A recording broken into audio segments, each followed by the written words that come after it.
If you are enjoying the story so far and need more Dungeons and Dragons in your life, I invite you to check out another group called the Long Past Podcast.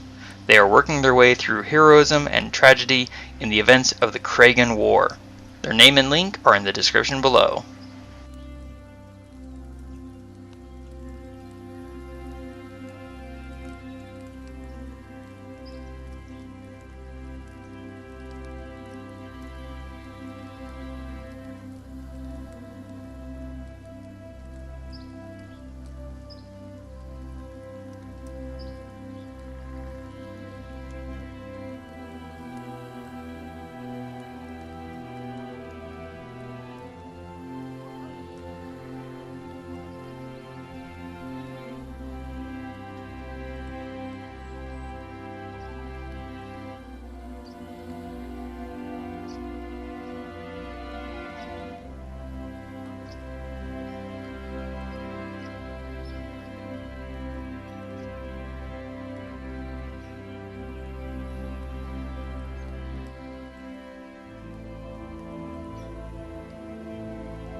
It would seem that journeying underground is not a safe endeavor.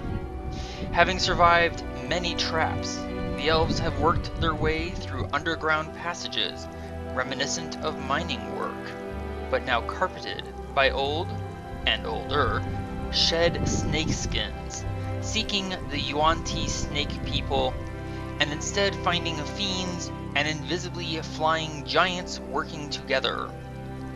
Mere moments ago, they managed to slay all the fiends, bearded and hound alike, but so far, only one of the blue-skinned giants. Del is badly hurt, and Varin has taken a serious injury following being knocked unconscious. Now let's get into it. Welcome back to the land of the hunter. Noted, sir. Thank you. Adran and... Oops. I just covered up my notes here. Adran and Thía. You stand swallowed up and mired in utter blackness, conjured up by the invisible and flying blue-skinned giants. While somewhere before you, the two massive creatures ready their glaives. Your feet are slipping in a mess of heated ectoplasm, fiery ichor, and stinking giant's blood. And Varin, hurt but unaware of the injury in the heat of battle, has gone to try and protect Del. And I will get us to our spot here in just one moment.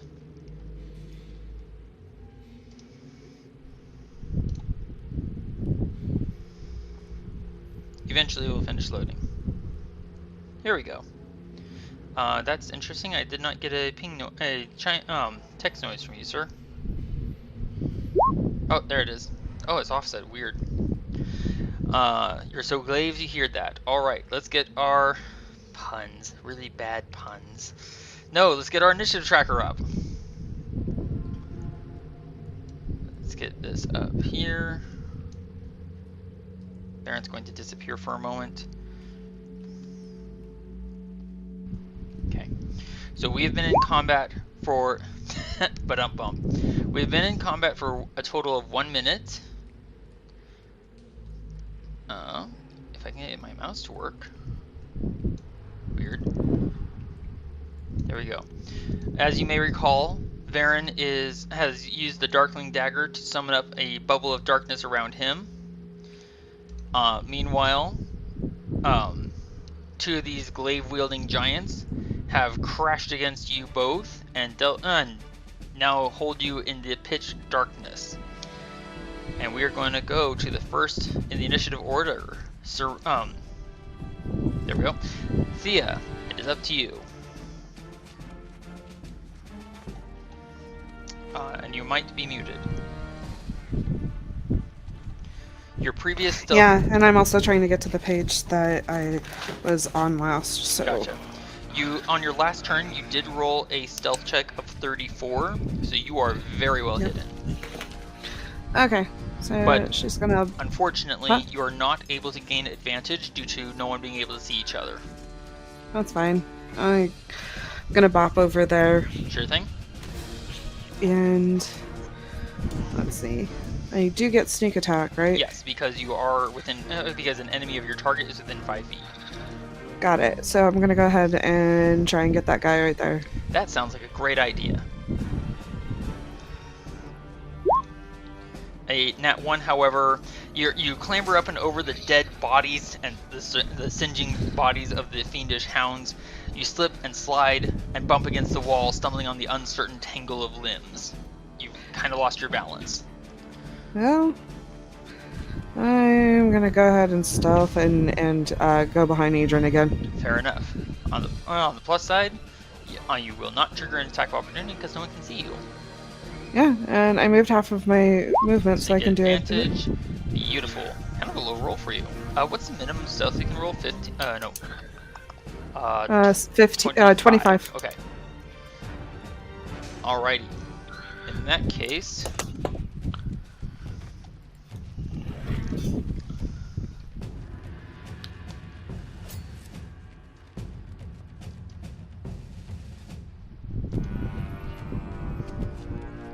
Unfortunately, no one can see or hear what is going on.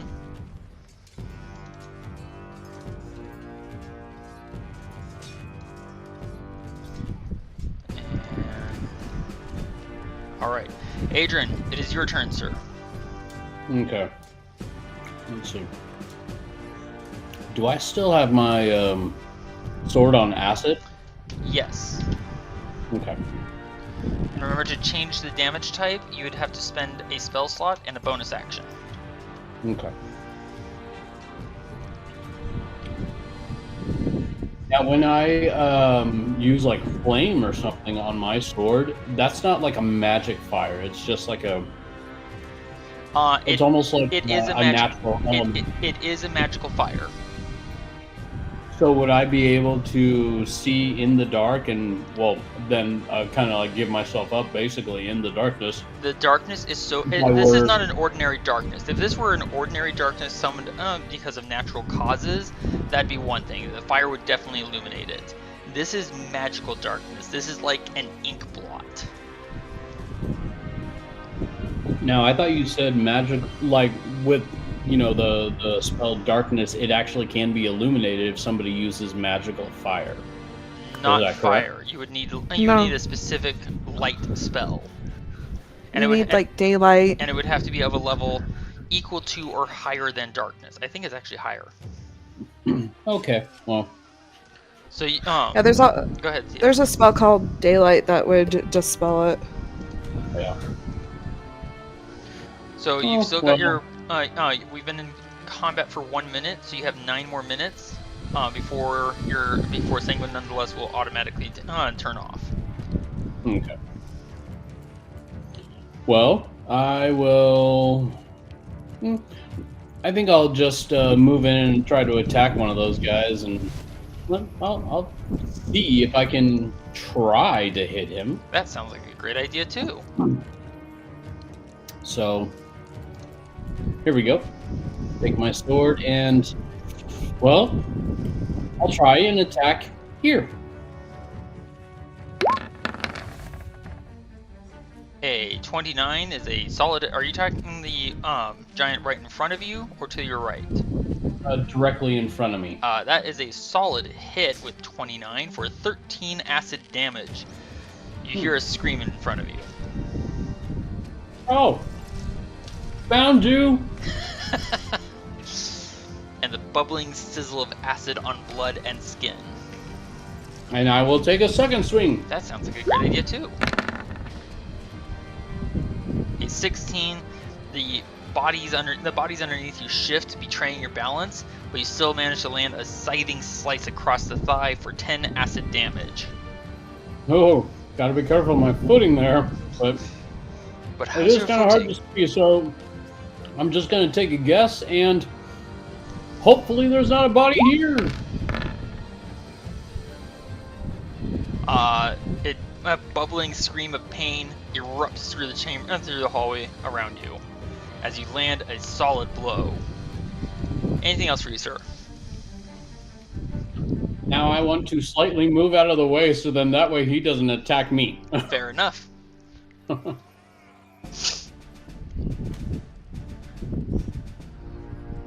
Okay. If that's the end of your turn, That is the end of my turn. okie dokie.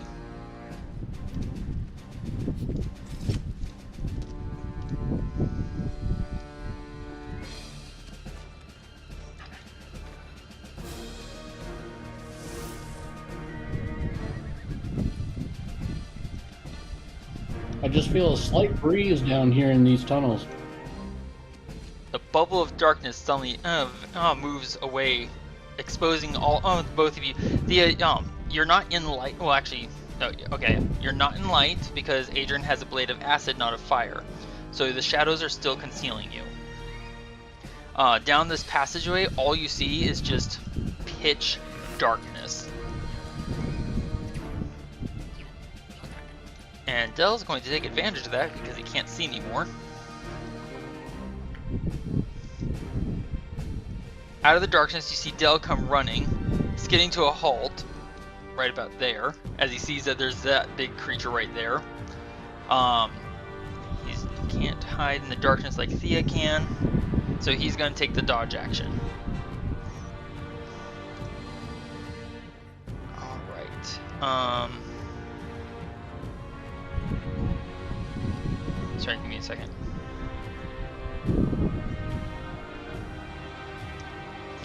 Varin is sensing a presence in front of him. Where's my character sheet? Varin is going to go on the attack. I have my short sword in one hand and my dagger in my offhand. And if I hit, it is... Oops, I forgot something. I forgot to do something. Bad DM, bad DM. Okay, there we go. If I hit, it's Colossus Slayer. So, short sword.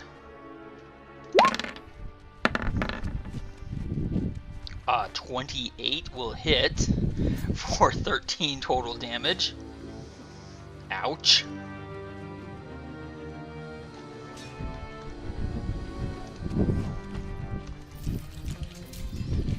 And then I will stab with that same weapon, but no Colossus Slayer.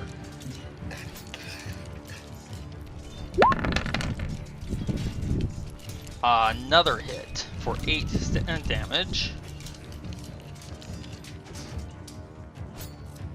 And finally my Darkling Dagger.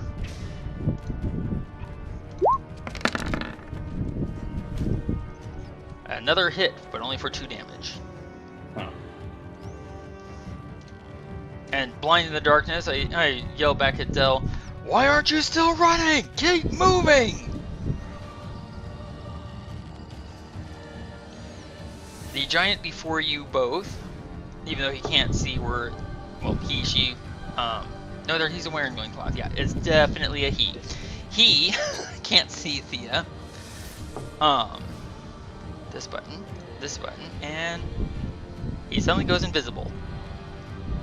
Oh, great.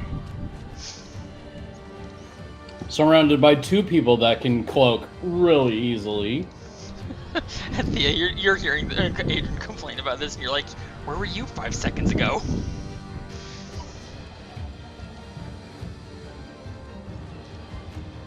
Okay. Top of the round. Thía, you cannot see your opponent, but you do hear the movement of air through the passageway, similar to when these creatures were flying.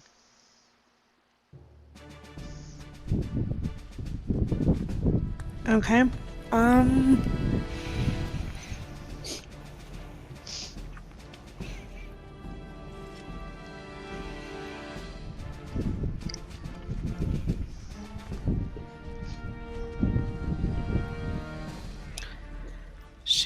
is gonna go ahead and duck into the hallway and dodge. Excellent. Alright. Are you going to hide as well? Well, no, you're still hidden, so you don't really need to hide. Alright.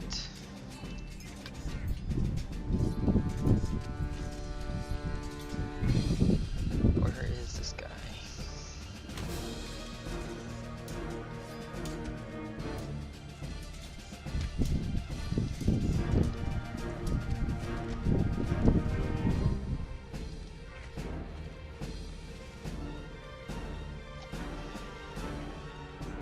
Okay, Adran. Your vision is slightly restored, except for the darkness at the end of the hall. It is your turn, sir. You, like Thea, hear movement, even though you don't see anyone moving, aside from Dell, who's standing there with big panicked eyes, twisting and twitching about, trying to see where the next attack might come from. I'm actually going to move up a little forward just because I have no idea where he is. But I also want to be, what is it called? Ready and attack? Yes. You can ready your attack. Yeah, or I'm just ready. You can attempt to take a firebolt, or another ranged attack. It would be at normal since you can't see your target, and the targets may or may not be able to see you.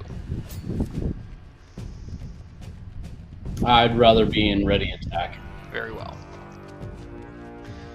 All right.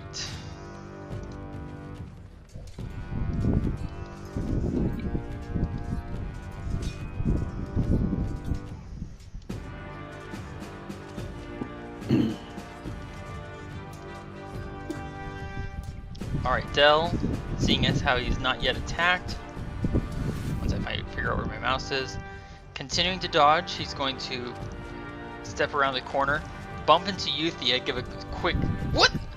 And flatten himself bodily against the wall, trying to see what he just touched into. And continue dodging. Varin gives a sudden snarl of, "No! They're getting away!" Oh, I forgot something again. Darn it. Why do I keep doing that?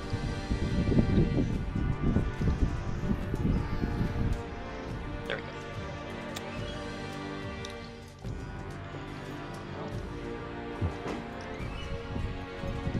Come on.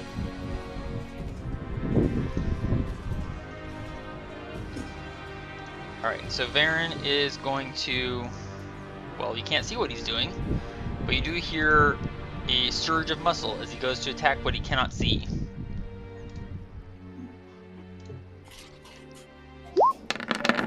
I smell you up there!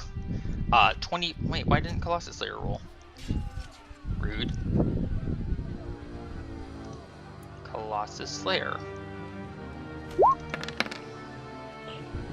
Oh goodness, that hurts. Oh. That's 17 damage on the first strike.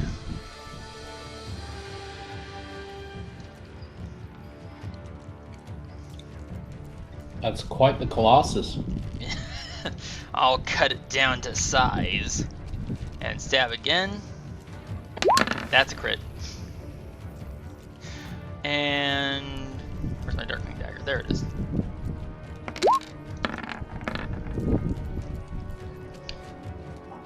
Wow, yeah, that's a lot of hits.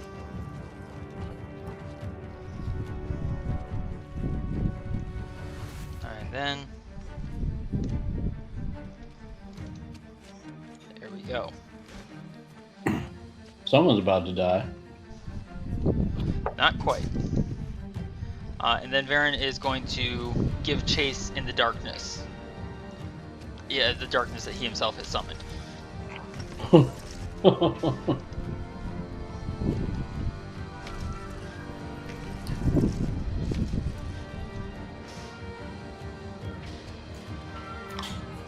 All right.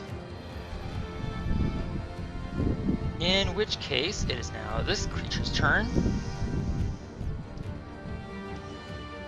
I need to check something. Where is it?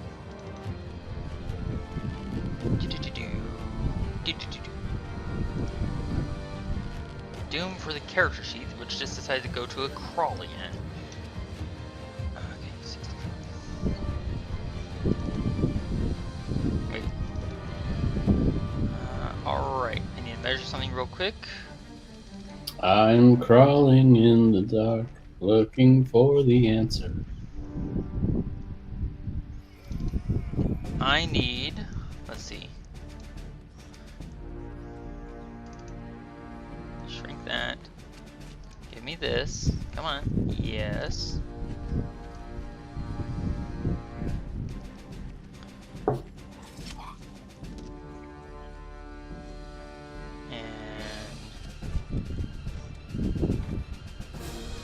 Okay, so let's see.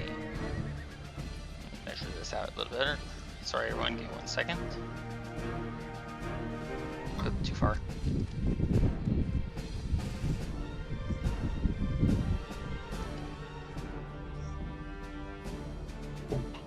Okay, so I just measured this out. Thía and Adran, I need Constitution saving throws.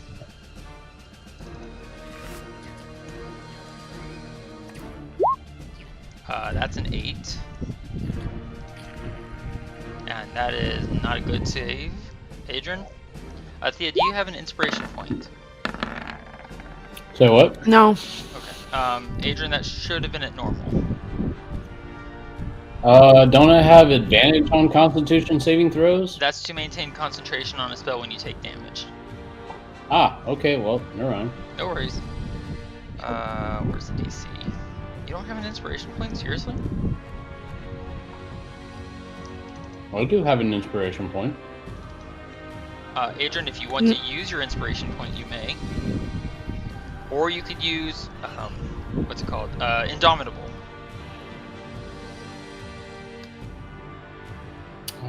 Let's go Indomitable. Alright. Then re-roll your Constitution saving throw, please. There's my Indomitable. Now I gotta bring it down to 0, and Constitution. Please. That is a definite success.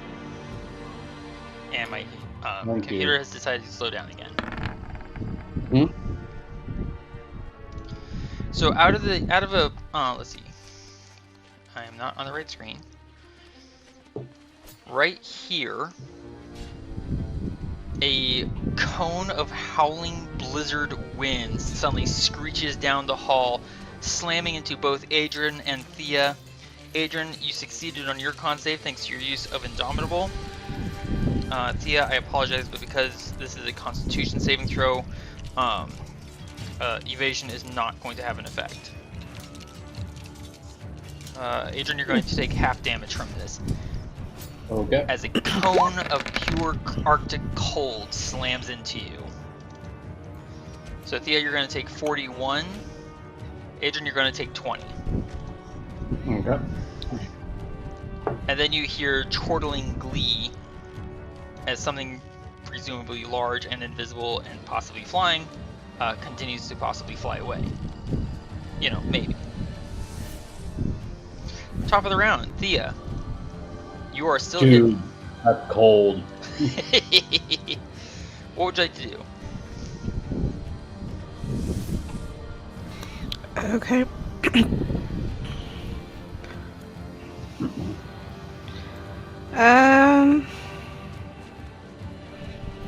She cannot tell where anything is, so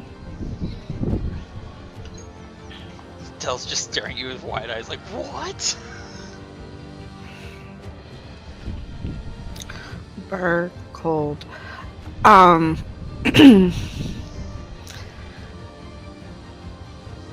She'll just move down the hallway just a little bit more. Okay. And Try and get a little more into cover. Yeah. Okay. You can use your action to use any healing potions, yeah, anything restorative you might have. Let's see. You can also give, before you move, actually I'll ask you for an insight check. Okay. And before you do anything else. Let's see. Okay, yeah.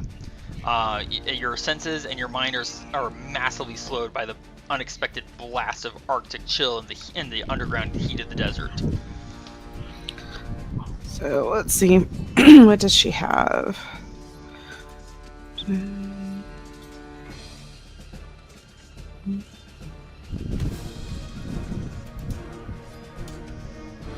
Oh, she does have Hack and Leaf Bro. And Mudworm Root. Yum. I think Hack and Leaf will probably do better. She's missing half her health. Indeed. So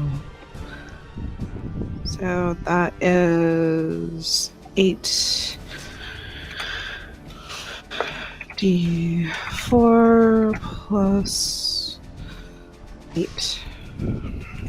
Pop fizz gulp. And you get 23 back.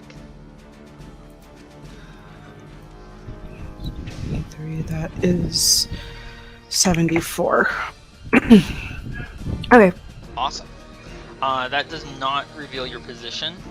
You did hear Varin yelling from further down the passageway that they are apparently escaping. And then you heard his feet running.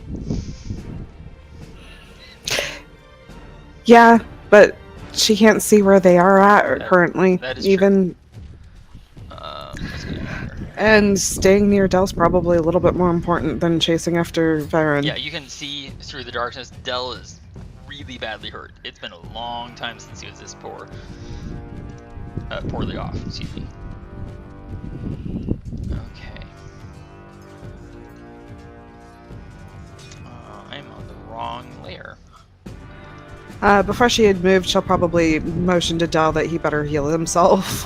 Bear in mind that you are hidden. He can't see you.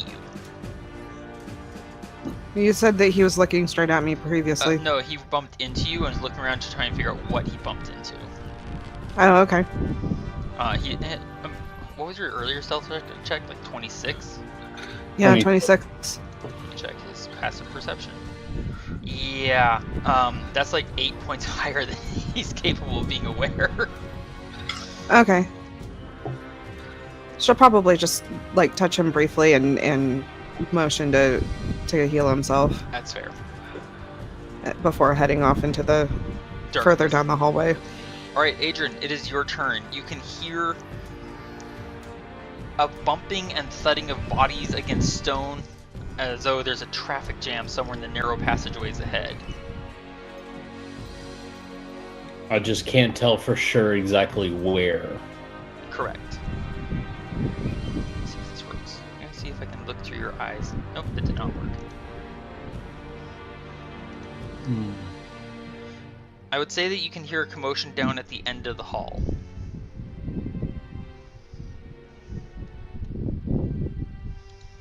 And I'm still trying to figure out what happened to that one that disappeared in thin air.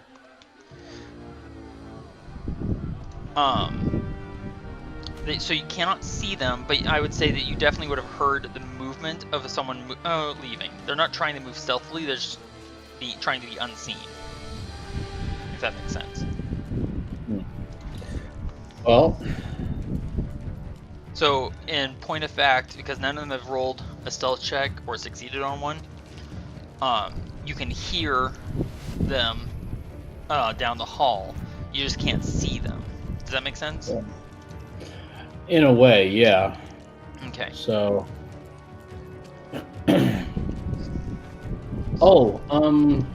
question. Can I ask you, DM, where did the blast come from? Did it come from above or did it come from in front? It came from... Let me try and picture this in my mind. About 10 feet off the ground, 15 feet ahead of you. Okay.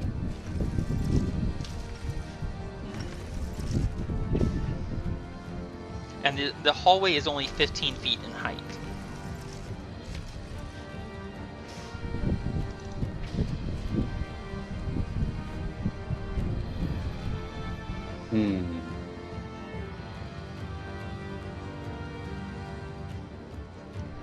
I'm just looking something up. No problem.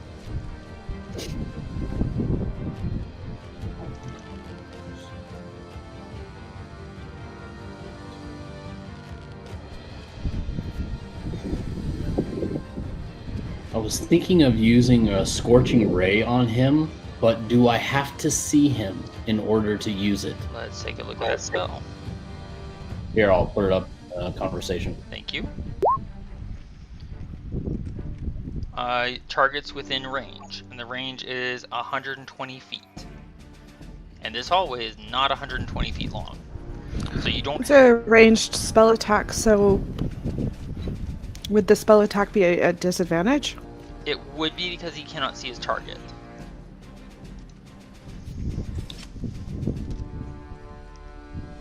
And since there's no darkness down there at the end of the hall, it's safe to say that if there is anyone down there and you can hear the sound of something down there, they can probably see you. So one thing you could do, Adran, especially if you don't want to attack with disadvantage, you could ready an action to cast brain farted Scorching Ray and yell for Varin, because you know Varin was concentrating on his own little bubble, or he has his own little bubble of darkness going on. Effectively call Varin to step back into blind that area. Does that make sense? Yes. Okay, and your trigger would be when that end of the hall is obscured in darkness. That's your trigger to cast Scorching Ray. Right. Does that help? A little bit. Okay. What would you like to do, sir? It's a really tough call because, you know, I feel a little more comfortable at least hearing my target. Right. But more like I'd rather see my target. So another thing you can do you still have Expeditious Retreat prepared? No, I do not. You do. But I could. You do have it prepared. So you could bonus action cast that, rush to the end of the hall, and simply stab at whatever whatever is down there. Okay.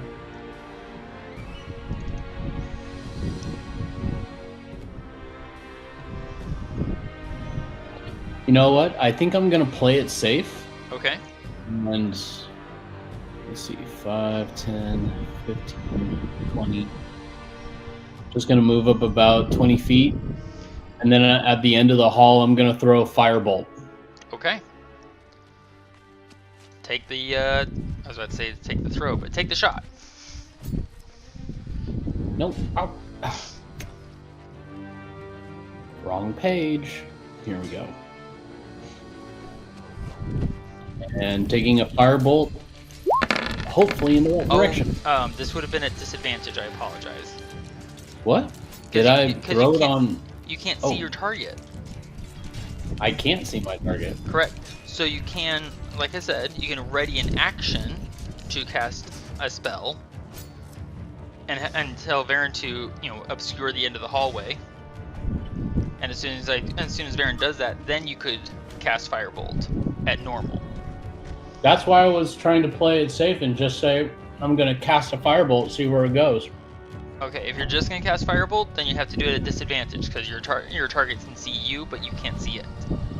But look at that score. I know. That's what I'm trying to tell you. You can, if you want to just ready an action and have Varin move, then I will hold that attack as it is.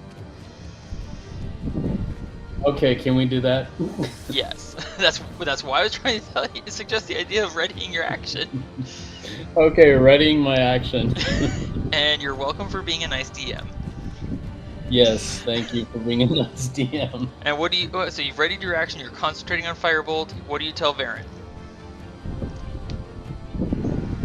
Well, I want to get his attention, right? Yeah. Like, hey Varin, come around the corner and help me out. Blind this hallway! Alright, so that's what you tell Varin. Who's up next? Okay, this guy's up next. Can I grab him? I'm on the wrong layer to grab him. Therefore, no, I cannot.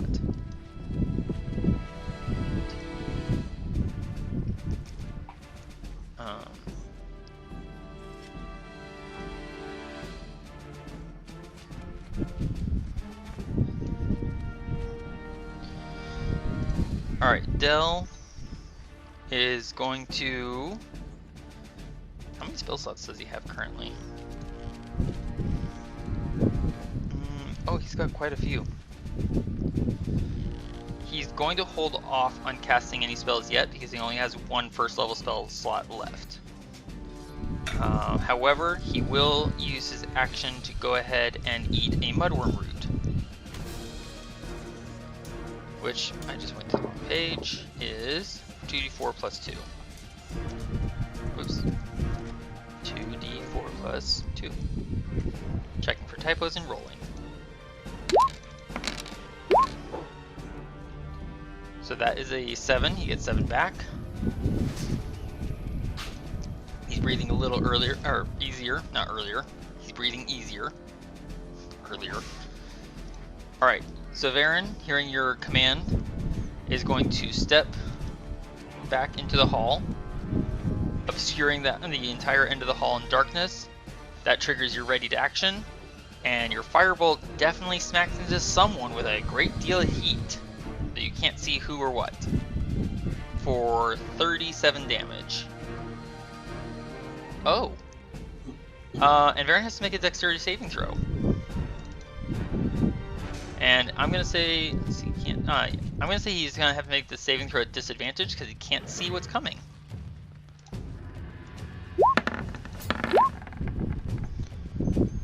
Oh my goodness. That beat the DC I set in my head by 2. There is a massive crashing noise as a body falls limply to the floor.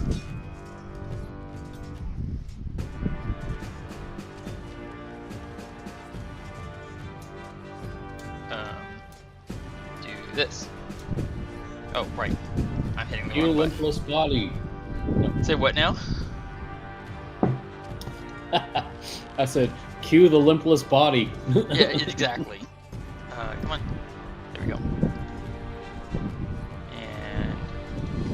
And basically I set a DC of 20 for Varin to dodge the falling body and not get pinned underneath it, and Varin beat it by 2. Nice dodge. Watch where you're dropping dead bodies! Sorry. Wait, how far did I move to get there?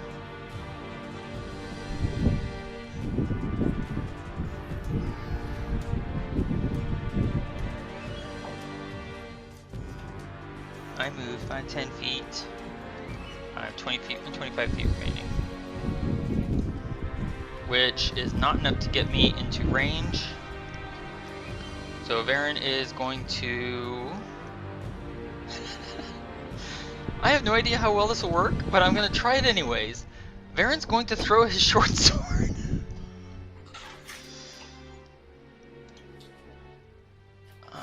Improvised thrown weapons.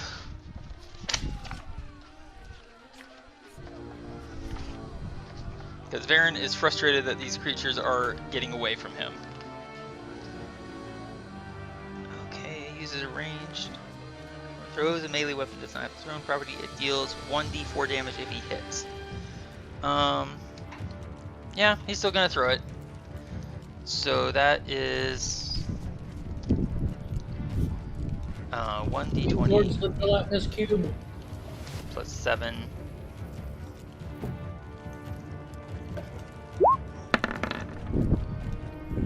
Okay, a 23 is a hit. Oops. 1d4 plus 2, because he's using his strength to throw, not his dexterity. Plus 1d8 for Colossus Slayer. For 11 damage.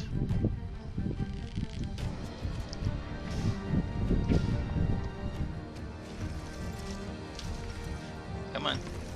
There we go. And then, well, that worked so well, Varin's going to go ahead and throw his Darkwing Dagger. Oh, I left Colossus Slayer on. My bad. Ignore the Colossus Slayer roll. 20... Oh man, why did I have to ignore the Colossus Slayer? I hit for 1 point of damage, and my weapons clang and clatter to the ground. And Varin is no longer in darkness. Varin! Thía! Or sorry, Adran! Thía! Hurry up! They're getting away! Come on, work with me here. Thía, it is your turn. What would you like Thea, I think we better move and help Varin.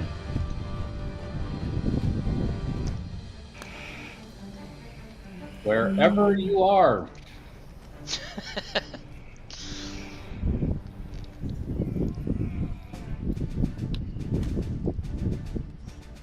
to You know, she's been doing this for so long, I figure I should be used to it by now and, you know, figure out her tactics, but...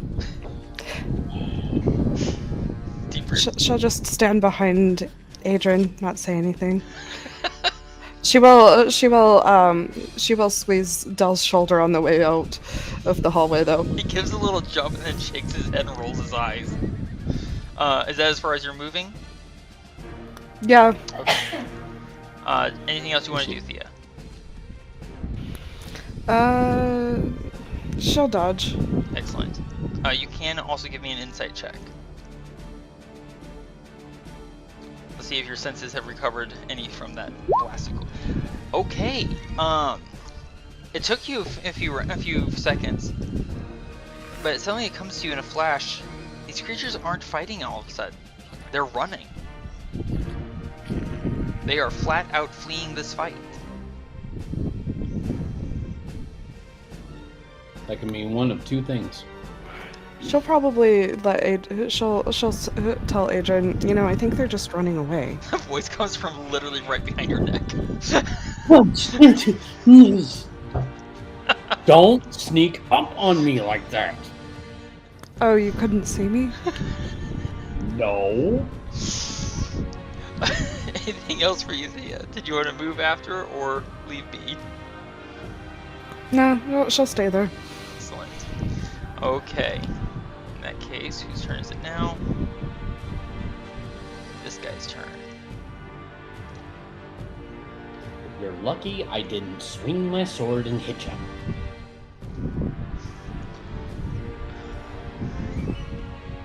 Come to think of it, got hit. Okay, what was my original damage? 11. I need to see if he actually made his concentration check on invisibility, which I keep forgetting to roll for. Okay, give me the roll. Eventually, there it goes. Okay, that succeeds, and then one more.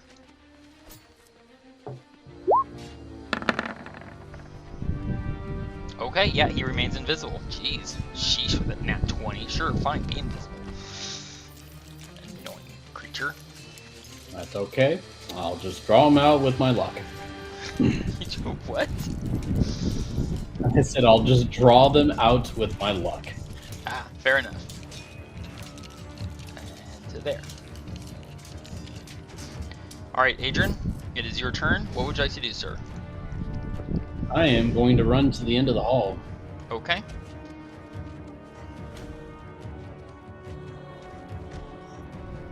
You see, Varin to the right, or you see Varin's heel to the right of you, down the passageway that leads to the doorway that we took into this area. Mm-hmm. Beyond the door is a yawning pit of darkness. You could, take the action to dash, or use Expeditious Retreat to dash.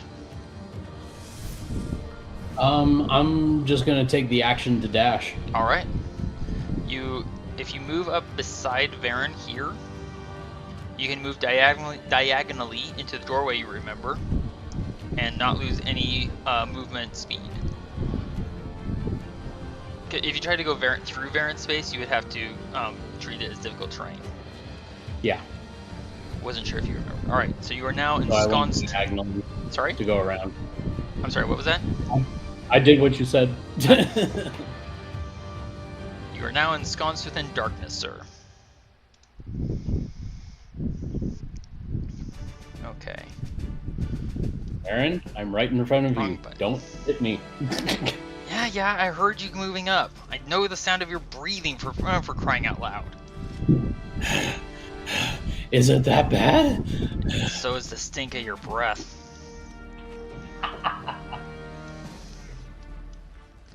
The bubble of darkness moves further away down the hall. By the way, did you want to call back to Thea and let her know what's happening? Thea, come on! There's a dark blip of some kind, and we're going after it. Thea, Del moves up alongside you, since you did reveal your position when you started talking. Wait, we're winning? What happened? I think they're running away, either because they're leading us to a trap or because they don't like what we're doing. Well, we can't let them go off on their own. And he's going to take the action to dash. Although you note that he, despite his bravado, he does carefully look around both corners before he actually takes the turn. Thea said it might be a trap! Slow down! I think I may have scared the darkness off. And it is now Varin's turn. Varin is going to squeeze past you, sir, into the hallway beyond that you haven't been able to look past yet. I'm going to hug the wall and let him pass. He turns, stares, and looks utterly, for once, frightened. Do you peek around the corner to see what's caught Varin's attention? Well, it has piqued my curiosity. So is that a yes? Yes. Okay. Alright then. Here is what you see. As you turn and look around the corner, you are confronted by a massive creature. It fills the tunnel from floor to ceiling, corner to corner. Its flesh seems sickly pale green, covered with a slick, translucent membrane of skin or slime or both. 3 eyes arranged vertically from the crown of its head to where a nose would be focus on you from above a wide circular mouth which is ringed all around with 3 sets of ripping teeth.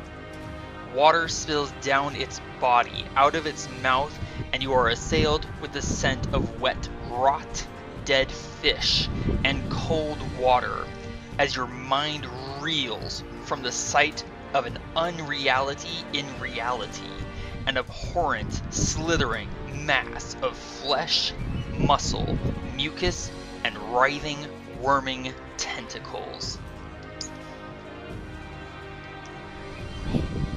I believe it. I've only heard stories about this thing. Even as you mutter this and you stare in incomprehensible horror, a powerful force thrusts against the walls of your mind, and you are suddenly inundated with echoing, shouting words. When the dripping abyss is opened, others underhandedly eviscerated the accidental, resplendent ghoul. You treacherous burglars behind barely animated flesh, a fraction from abnormal, which is annoying. Harm not further the porters of the glory of the cosmic dream, or the trembling scythe shall fly into fascinating rage. I watched in horror the cosmic dream flicker into the false, empty abyss of the hardly broken by the mortifying known, unimaginable burglars.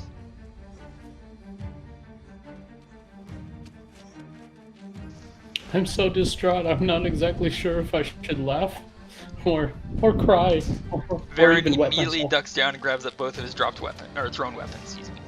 Top of the round, and I have to spend my interaction and my action to do so. Thea, it is your turn. So is that something all of us could hear? You hear the words, but you have no idea where it's coming from. And let me rephrase that. You hear the words in your mind, but not your ears. It is a throbbing, pulsing, slithering sensation within your thoughts that pulse and causes flashes of headaches from temple to temple in asymmetric ear rhythm. Which I know is not really a word. Okay. Well, she's going to use her action to dash so she can get here. And she'll use her bonus to hide. Okay, sorry, I had my screen looking the wrong way. Where did you move to? No, between the wall and Dell. Oh, I see it now. Alright, and please give me the stealth check. Okay, yep, there it is. Excellent. Out of quick curiosity, what is Thea's immediate thoughts following that cacophony? That guy is clearly unhinged. Honestly, he needs to go smoke some bad incense. Excellent. Okay, not your turn yet, sir. He's clearly not meditating correctly. Quite clearly. Okay, let's see here.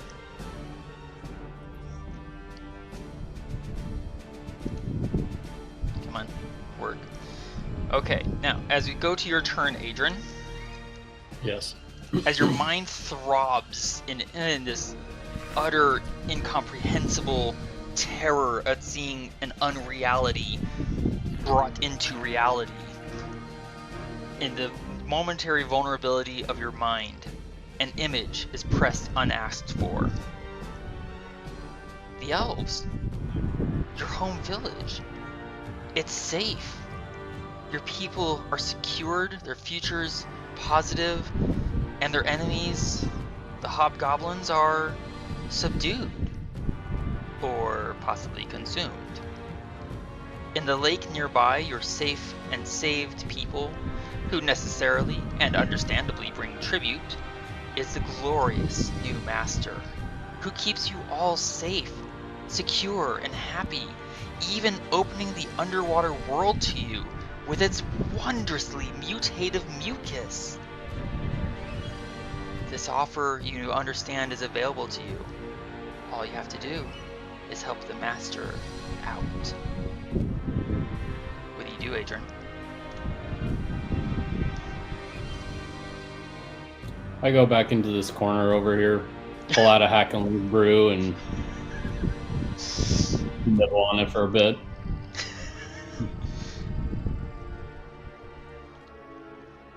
Do you accept the offer? I gotta chew on something first. I'm sorry, I kind of lost what you said. What? I gotta chew on something first. So what was that thing again? Hack and leaf? It was 8d4 plus 8. I'll double check. Correct. Yes. Thank you, Thea. Mm-hmm. Pardon me. D4. So you're basically taking a drink break.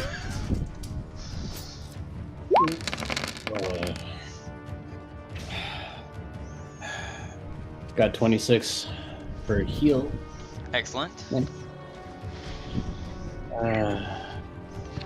Oops. No. Shift plus 26. Thank you. You can I'm at 79. you can still sense the offer available to you. It's It sounds like a breach of contract. Sounds like betrayal.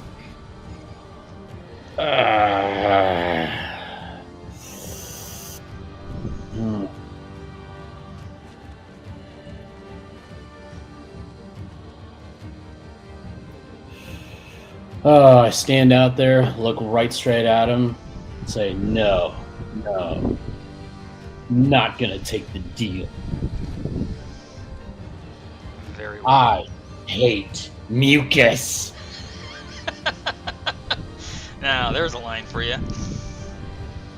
Alright, so that was your action. Unfortunately, you already spent your action surge, and I don't think you can do anything with your... Actually, you can, let's see, how far did you move total? Let's see, I moved 5, 10, 15 there, 5, 10, 15. Oh, I'm sorry. I should have been right over here. You can get out and go to attack, get close to the thing with Expeditious Retreat if you wish. Although you can still deliver your words from that corner, although they will slightly come across with a little bit less intimidation. Yes, I will actually use a expeditious retreat. Okay. And you're gonna go. And then I can move a little closer. You're gonna rush right at it. Yep. Okay. Oh, Basically, which direction is it? Is it up here? do you see my ping? Yeah. Right there. Okay. So. And I can come out here. 10, 15, 20, right? Right about there? Yes. Okay. So you rush forward towards it, clearly intending to fight, but although you don't have the ability to attack yet. And you run right to it. I imagine you bring your shield up to keep it at bay. Yeah. As you approach the thing, your shield raised, your shield passes into the horrific bulk of wet flesh.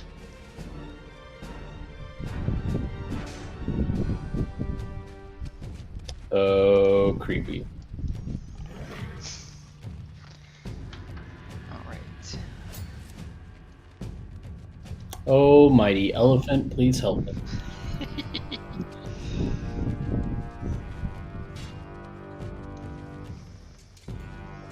Okay, Dell has grabbed his head and is shrieking at these voices. As terrified as he is yelling out, "No, no, I will not do this! By Seba's light, I won't!" And he is pushing himself into the corner of this chamber, back to the wall, trying to hold his head together. Varin is going to rush right up to your side, Adran. Then together, it looks like we've got new prey. And Varin's going to stab with the short sword.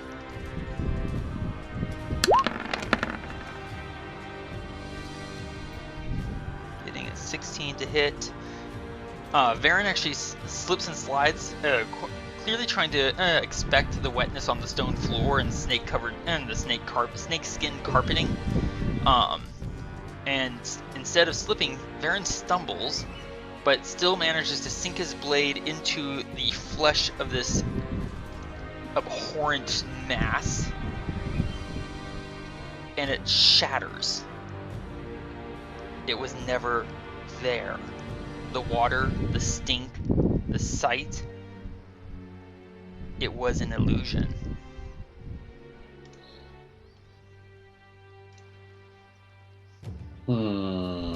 Varin pauses for all of half of a heartbeat before he's off again. Running through this area, smacking his face on the rope that we left dangling, and looking about. But cannot use his action to search. Even as he does this, we hear off in the distance a heavy splash of water. And then followed almost immediately by another splash. Thea, top of the round to you. You would also hear the splash. Okay, well, I guess she'll have to try and catch up to people.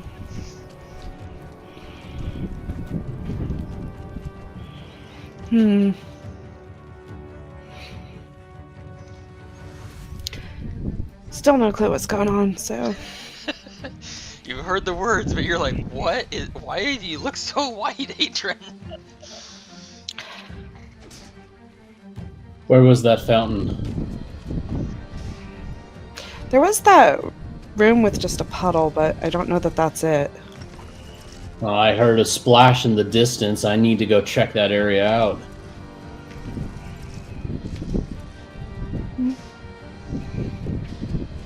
What do you say, Thea? Are you going to do that for him? She'll ask, do you want me to check the pond? Or, because, like, isn't it behind us? They went ahead of us.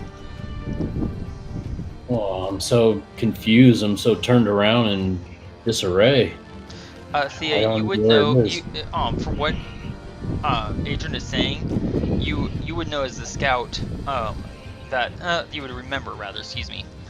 There was that fountain that we found, that was full of old, stale, algae-covered water. Oh, is it further up in past the forge? From your current position, it's northwest. So if you go into the room with the cold forge and turn to the west, you'd be looking straight at the door that leads to the fountain. Okay, it's this one over here. I don't see a ping. That would be northeast. Okay, it's over there. Yes, Sorry, there you sometimes I mix my left and right. No, yeah, that's fine. To be fair, so do I. Okay, she'll use her action to dash, and she'll use her bonus to hide again because she was talking with Adran. Fair enough. Actually, I don't think you've hidden. Have you hit? No, you have hidden. My bad. All right, so that is My minimum roll. there. You go. All right. You look around. The room is still cold, dark, covered in snake skins.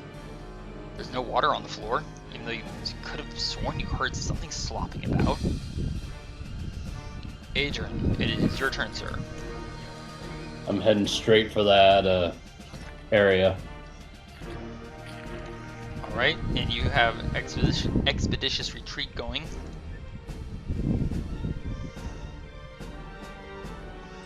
So you can action dash and bonus action dash.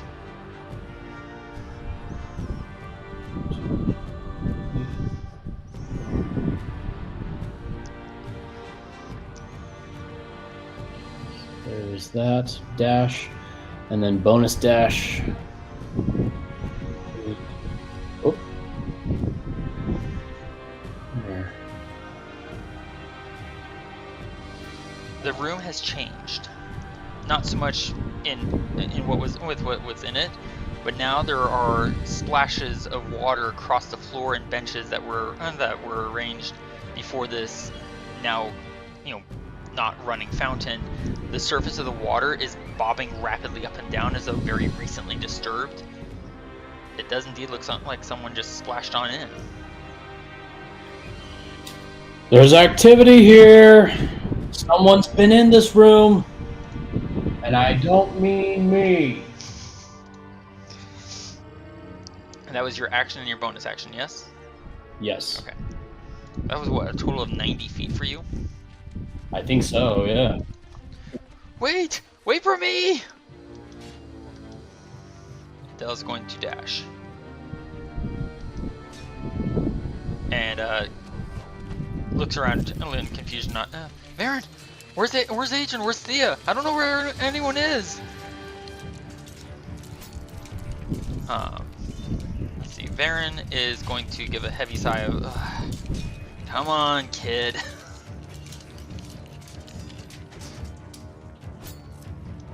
And he is Come on, also going to dash. Let's go. Yeah, right.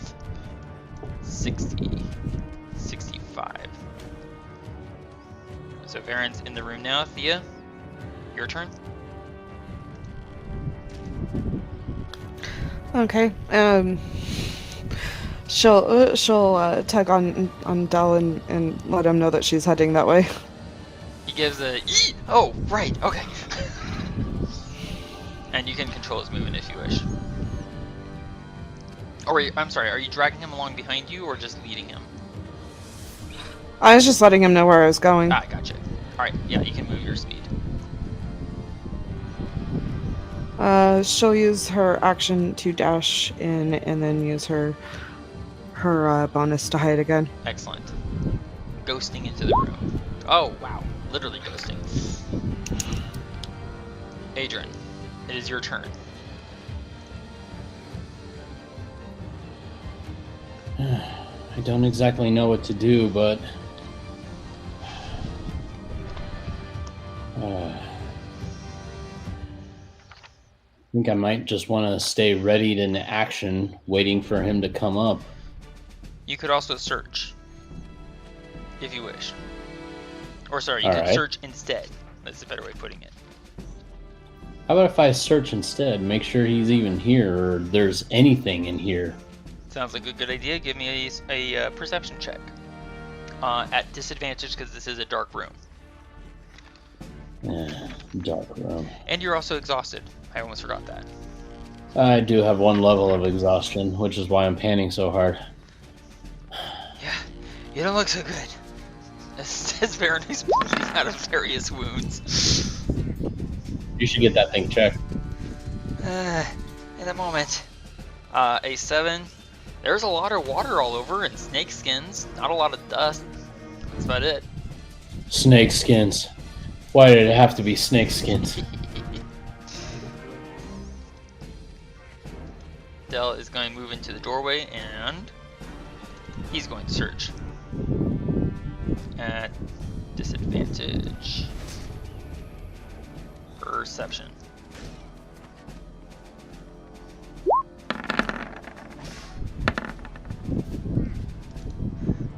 There's no one in. There's no one else in here.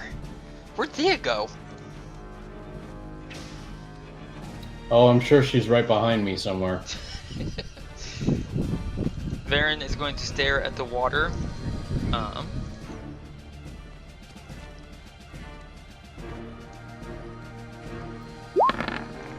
Hey, you know, it's a good thing you still don't have that elemental curse on you. Varin blinks after a moment. It's clear that Varin was not listening. Huh? Oh. Yeah, good point. And Varin is going to sheath his swords. Or sorry, his sword and dagger. I think they got away. And I don't think they're coming back.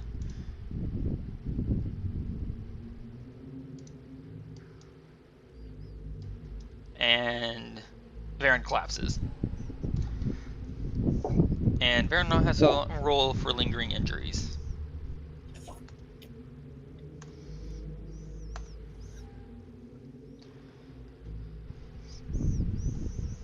As we exit initiative.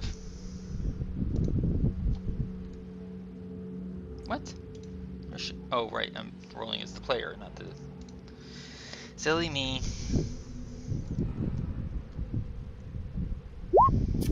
Okay. So that is a limp from what?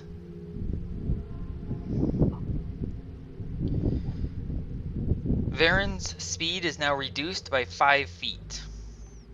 I must make a DC 10 dexterity saving throw after using the dash action, and if I fail to save, I fall prone. Oh, this could be interesting. Hey, you know what? At least Varin didn't lose an eye. Or a hand. Or a hand. Or a foot, like Thea did. Or a foot. Varin reaches down and rubs his leg. Oh, what happened? Why do I hurt so much? Well, you were knocked unconscious. I For a wondered little why bit. I was taking a nap on the battlefield. Ow! Where did Thea go? Thea, I think it's safe enough for you to come out of hiding. What was your stealth check, Thea? 32. I don't think anyone down here can detect you. And you're trying to say something, you're muted. Or you might be muted. Where is it? Here it is.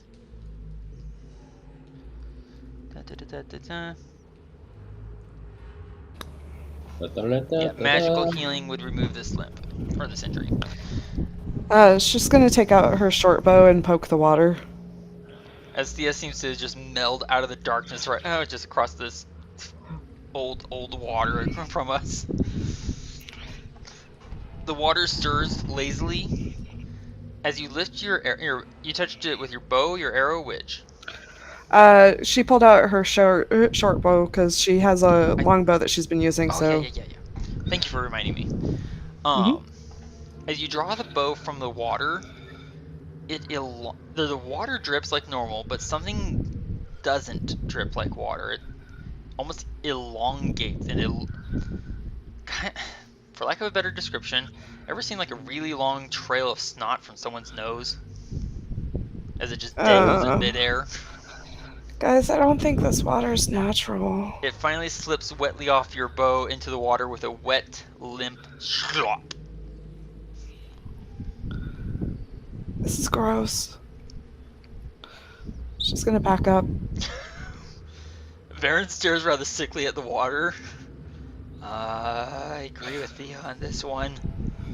And as Varin stands up from from his position on the ground, favoring one leg, you can see that where Varin sat on a wet surface, the water is running off of his armor like normal, but there's a thick mucousy slime that's clinging to his armor and very slowly stretching down with the force of gravity. Ew. And I don't like this place. It's all Varin, that's gross. It's all over our boots. Oh, ew. Thea's too. About the only one who isn't touched by this is Dell, who never actually entered the chamber. Del, don't come in. It's gross. I understand. If I ever see that creature, I'm gonna burn him alive. I'd light a torch and join you. Can we rest or something? I'm Not in this room. Wasn't there that place where it was kind of closed off that we couldn't hear the drum beat as well? Yes. Do you remember where that was? Across this chamber. I think it's the doorway up north from this one. It's across from us. This chamber from us. Dell points over his shoulder. Why don't we go there and have a rest? I have a means of helping everyone. It'll just take me a little time. Adran, do you maintain concentration on Expeditious Retreat, or do you let it go? I let it go. Same for Sanguine nonetheless? And yes. And Varin shuts the door behind us. It's really gross water. I'm afraid that it's going to get up and just start walking around. Is there a lock on that door? There is, but I don't know how to use it. Here, put a python in there. Maybe that'll, close it up. Do you have anything to set the piton into it? Like a hammer or anything? Well, here, let me check my inventory. Good idea. So the area that you two are heading for in the north is a two-way dead end. The empty chamber is over here. And from where we are, we can hear that drumming noise still going on in its eerie, almost subconscious rhythm. Huh, what do you know? I actually do have a hammer. Oh, well, there you go. Yeah. Give me an athletics check with at normal. Because you still have exhaustion. Athletics at normal. Okay, yeah, you slam that piton in with a single solid whack. And you're probably permanently out one piton. Yeah, definitely. Alright, are you going to join us, sir? Yes, I am. Oh, Thea has a quick thought and then decides that she's going to climb up the rope real quick, undo the rope, come back down, and then hand Varin his half. Okay. Do you also take the piton that was left up there?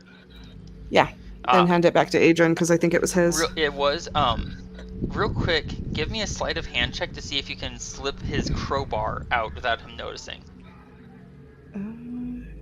The lowest I can do is 20. Let's see you roll it. I just want to see what the number is. A 24. Adran, what is your passive perception? 15. Hang on a second. So you do roll the minimum. Yeah, I'm at a 15.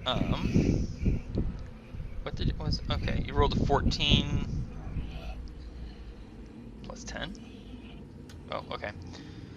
Yeah, so Thea, you slip the crowbar out of his pack without him even noticing while he's focusing on slamming that piton in. Glide up the ropes, yank out the piton, glide down the walls, and do you want to give me another sleight of hand to see if you can return the crowbar and the piton to his pack without him noticing? Sure. Alright, let's see it. and then you pass Varin back to his rope, who just kind of looks at you like, wait, when did you do that? Adran, you have another piton in your pack, And you're none the wiser other than as you pass back towards this room, you notice that the rope that we used to descend to this level, the rope's now gone. There's no way to climb back up. I thought we wouldn't want to give them an easy way out. You know what? Let's just go and rest. We've all had a really long day. And it's not over yet. As Varin slumps down to the floor weakly. Alright, so we're going to take a short rest. Is that what the idea is? Yep. Okay. To start it off, Del is going to take 10 minutes to cast Prayer of Healing. Up to 6... Wait, is that the one I wanted? No, that's not the one I wanted. My bad. Where is it? There it is. This is the one I wanted. Concentration up to 1 minute. He's going to cast Beacon of Hope. So we are going to regain the maximum number of hit points from any healing we take during the short rest.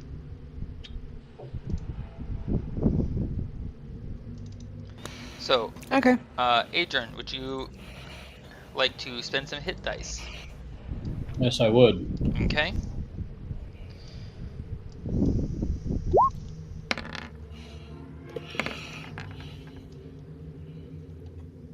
So that is 11, not 3. Oh, I'm sorry. That is 11, not 9. Okay, so let's see. 11, 11, 22. I think that actually takes you up to full.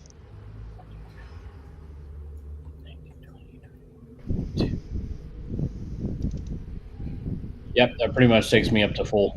Nice. Alright, and you can also reset your action surge and your second wind. Okay. I think I'll just use a hit dice. So that is 9 instead of 7.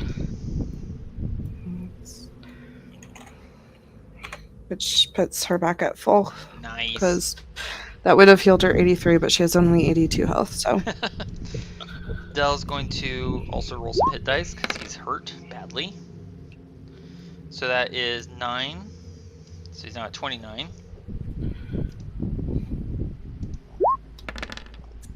Another 9. So now he's at 38. Another 9. 47.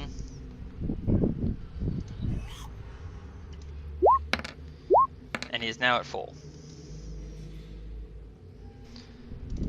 And he's in pain. He's no longer in pain. Alright, Varin. Okay, what's the total he can roll? Or sorry, the total Constitution modifier is +1. Okay. So he can gain 11 hit points per dice. So 11. Can't see my number pad. 52. 63. Oh, my bad. 63, not 96. I know numbers. 11 makes that 74.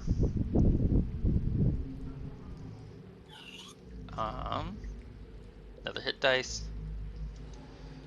85. 96. And that's all of Varin's hit points, but he's back up to full. Nice. Wait, no he isn't. 7. Oh, don't. Okay, Really work. 107. He's missing 1 hit point. But the limp is gone. Oh no. However, will Varin survive being -1 hit point? Weakly. I'm still at 1 level of exhaustion. Yeah, there's unfortunately nothing that that beacon of can Beacon of Hope affect that? I don't think it can. No, I don't think it. Beacon of Hope. I need a long rest in order to get rid of the exhaustion. No, it does not do anything for that. However, let's see what he has here. believe he still has some scrolls of greater restoration, doesn't he? He's only used, I think, one.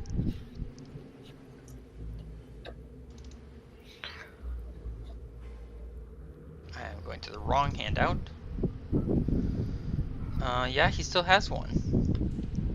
So he's going to use a, let's see, can greater restoration remove exhaustion? And checking the spell.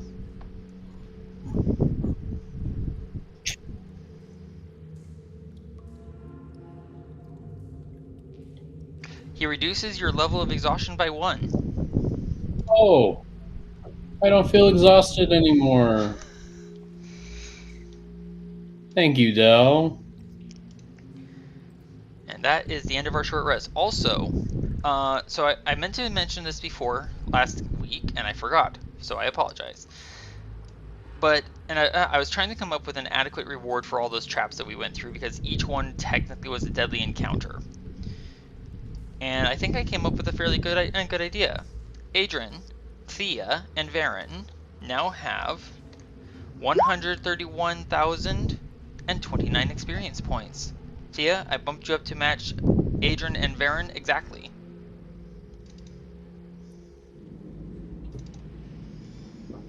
Well, thank you. Indeed. Thank you. And Del is now at 59,351.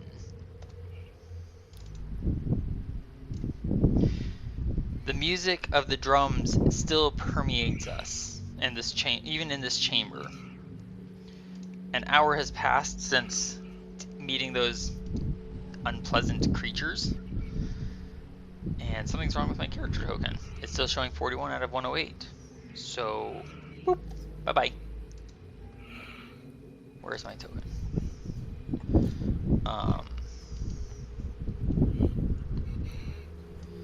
Here I am. There we go. Adran, what do we do? I assume at some point Thía eventually tells him that she borrowed his crowbar and returned it. No. At some point you just look down, you're just like, wait, why do I have 9 pitons? I used one up there and one on the door. I only had 10. How do I still have one extra one? Thanks, Thea, for giving me another piton. Well, I figured I'd get rid of the easy escape up to the upper level for the other creatures. I mean, I can climb up there easily if you guys give me a boost, so... Apparently you can climb up there easily without the boost. Do we continue on? Well, somebody wants to play the flute. I think I can make a fiddle. And I think we should just, play along. I'd rather the trumpet. Varin looks at Del. I think that means yes. And Del just goes, oh, okay. Let's go back to where the fire monsters were and finish exploring the rest of that area. Okay. And he's... No, really. Let's go find the drums. Okay. I was about to ask if that's really what your plan is or not. Real quickly. 5, 10, 15. Okay. Oops. Del is going to, as this decision is reached, Del stands up, and he's going to cast Aid at 4th level. So Adran, Thía, and Varin all get 15 extra hit points to both maximum and current for the next 8 hours. All right. So Varin's normal total is 108. Yep, okay. Huh. Thank you, Del. Yeah, I probably should have done that before. I'm sorry. All good. Why? I should have done it before. There's no reason to be sorry. But Varin got hurt really badly. He could have also gotten very hurt even if you had done it beforehand. Varin just kind of, yeah, it wouldn't be the first time. Varin likes to go recklessly forward and, especially with the new turn his personality has taken. What's the point of going slow when there's enemies to take down? They got away. Yeah, well, so did Lady Agatha. How many times? Varin starts thinking hard for a moment. And he starts like counting on his fingers. I think 3 or 4. Huh? Uh, Pretty close. okay. Thea, did you want to take the lead If people want her to, yeah. as the scout? That's up to Adran. Go for it. Okay. Oops. So I take it we're heading back down. I thought we were trying to figure out where the drums were coming from. Yeah, that was what you said. Yes. Thea has an idea where they might be coming from. Because there was a hole that we didn't necessarily get to explore. I apologize, Adran. I thought I was going to be controlling Del, but I don't mind if you control him. You can still control Del. I was just helping him along. Yeah, I go ahead and do that, please. I have a few other things to control at the same time. She'll wait out the outside because she remembers where there was a hole, and she thinks that that's the last thing that needs to get explored. There was indeed a hole that went deep into darkness beyond the limits of your dark vision.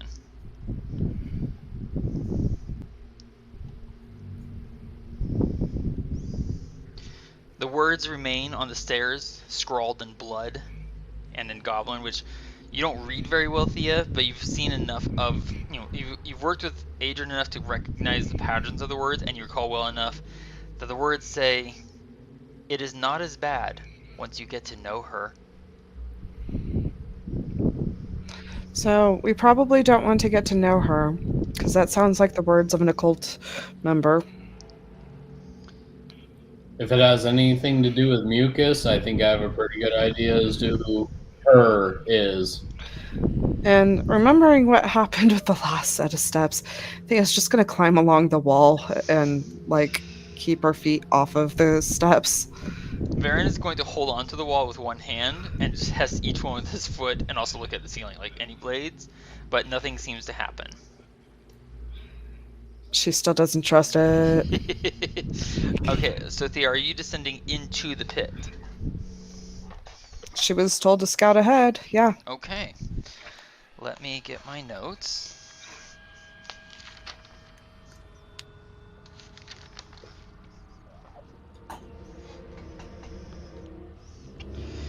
You descend into a deep, dark pit, and as you go, within a few inches, thank you for a second, a few inches down from the lip of the last step, the stone walls are covered in that mucousy slime. You're such that your boots slip on it before your hands get to it. Thea will go, ew. Do you continue down? Yeah. Question, are you wearing gloves? Most likely, yeah. Excellent. Okay, yes, you continue down. Eventually you reach a drab, plain pit. The stone floor has soggy, moldy hay piled into 4 separate distinct beds. And they are very large beds each. And the hay smells with sickly sweet rot. And every strand of hay is covered in the slime. She'll yell up. It's a slime fest down here. Varin turns to you, Adran. Care to go down?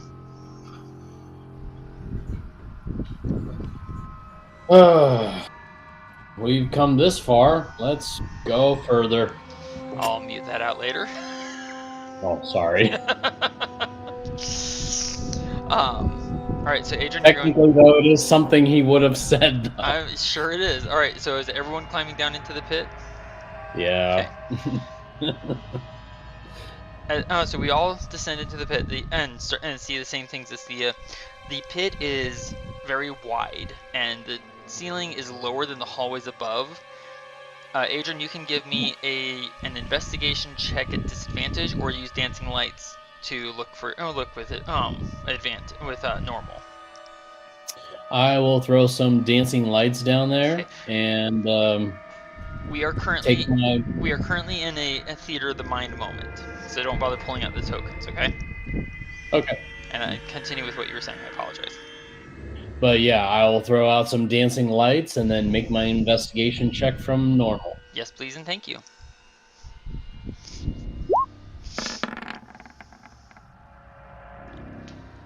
The craftsmanship of this subterranean cavern is absolutely alien and orders of magnitude of decreased skill from that which wrought the tunnels and chambers above.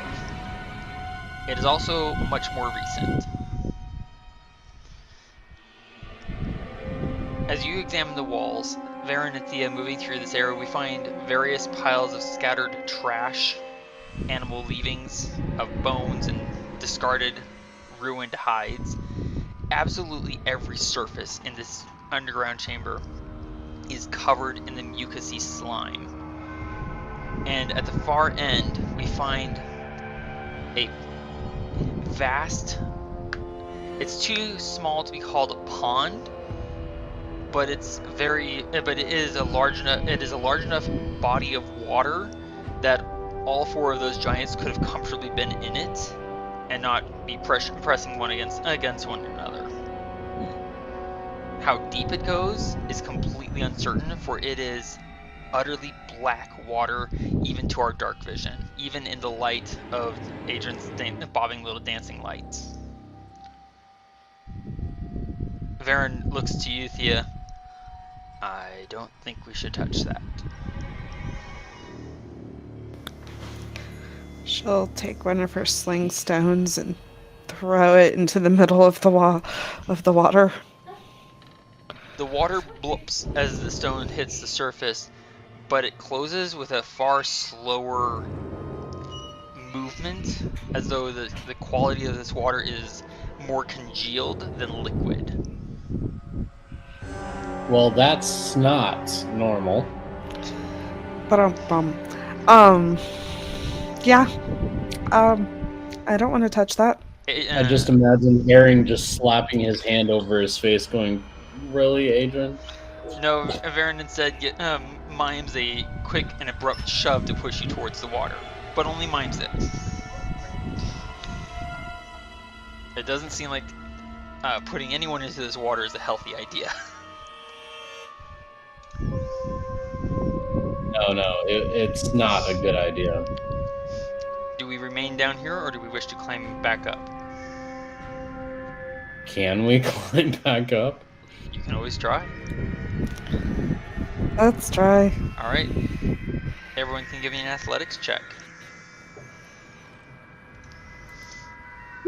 Thea, you're fine. It's extremely slippery, but you are able to work your fingers into the stone. Adran, yeah. That's like the lowest she could go. If she makes it to the top first, she'll go ahead and... because the stairs turned out to be okay, right? There didn't seem to be any slime on the steps. So what she'll do is she'll take her rope and lower it down and kind of like wrap it around her and hold it and like kind of sit on that bottom step in a way to kind of...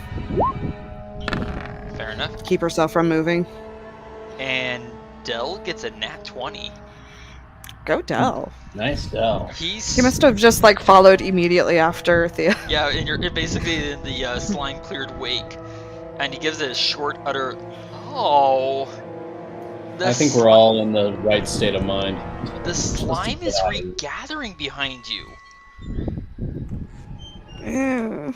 Like, it's almost like the stones themselves are oozing slime. I don't want to know why. That just sounds awful. I think I want to get out of here. And for Varin,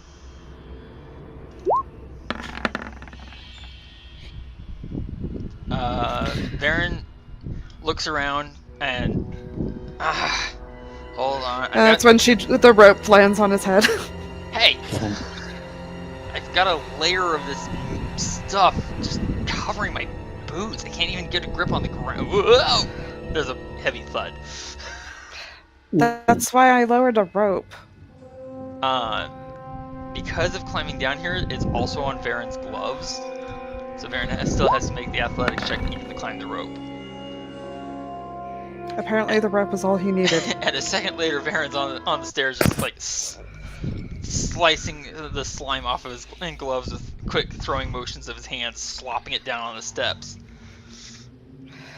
I know there's quite a lot of congestion down there, but I would really like to move on from this place. I would like to take a bath with all my clothes on. I don't blame you. Just to get this off of the clothes also. Yeah. Alright, where do we go from here, sir? Well, did we finish going down that one hole? I don't think we did. Which one hole? Straight down, because like wasn't that where the hellhounds had the slimy? Oh, the other passageway. I turned around the corner and all the hellhounds were there. Adran, you did go down to the very end of it. It ended in basically a dead end. Down what, here? all the way down? Okay, hold on. Are you talking about this one down here to your right? Down here. Oh, that. Okay. No, I never went all the way down. All right, so you can come Came around here, and then all of a sudden there were like 6 hellhounds coming out. And, yeah, and I don't think he finished exploring there either.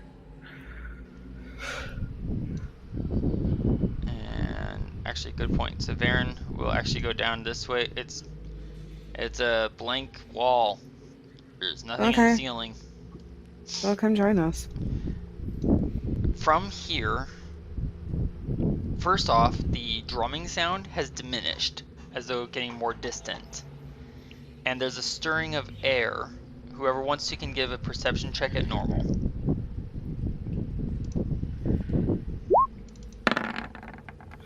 Thea 16, Varin 23. Adran, did you want to roll? Apparently yes. 19. We recognize the quality of this air. It's a wind from outside. It must be coming a very long distance. How far is uncertain. I hear it. But the drum beat sounds are not this way, because I don't feel them in my feet as well as I did. Hopscotch all around.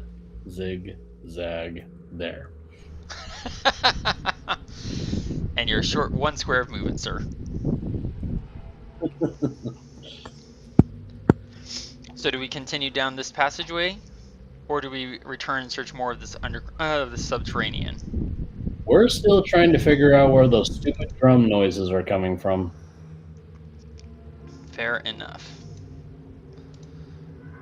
Alright, did you want Thea to take the lead as the scout? Sure. He wants to keep up with me. Okay, well I quickly get something open that I had apparently closed by accident. And that, okay.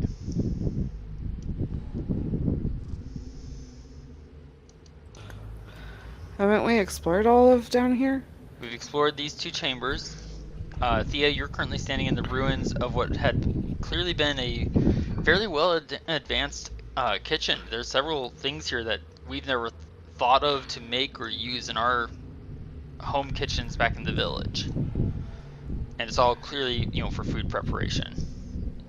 And from Adran's report, a dead end. A dead end. Yeah, I think we went, like... Oh, I think there's a hallway this way. There is indeed.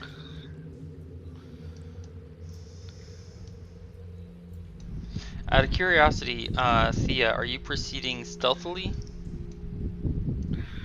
And Adran, would you be so kind? I'll give you a stealth check. Thank you. Adran, would you be so kind as to control Del? Thank you. Alright, so Thea, you're moving ahead of us at 29. Real quickly, before you continue moving, Adran, Do you want us all to be moving at stealth?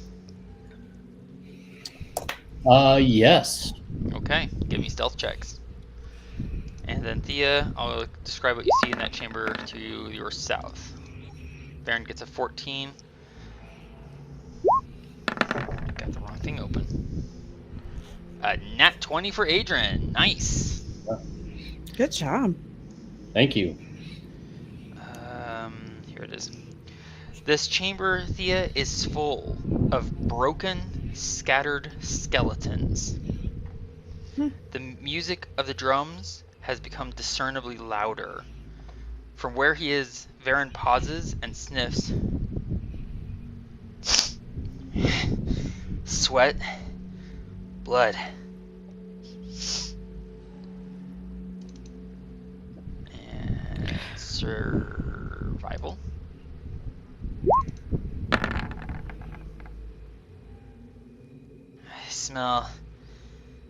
It smells like, I kick out the snake skins all around.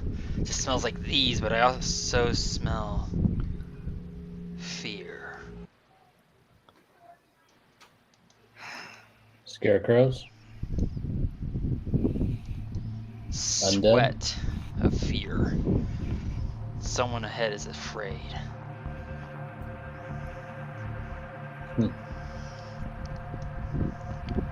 Do we continue? Apparently, yes. We do.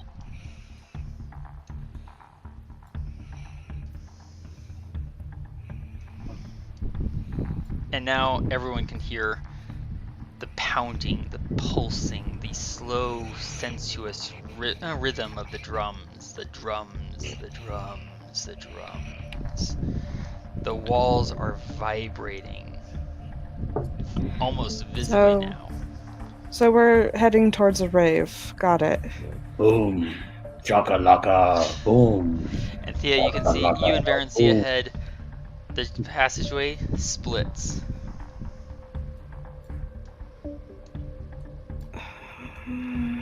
Well, Probably don't want to split. To the right, you said? I said men to the left, women to the right. Real quickly, sorry, hold on. Gotta find where my mouse is. Oh, excuse me. Where did I write this down? Boom, chakalaka, boom, chakalaka, boom. Varin twitches here, looking around briefly.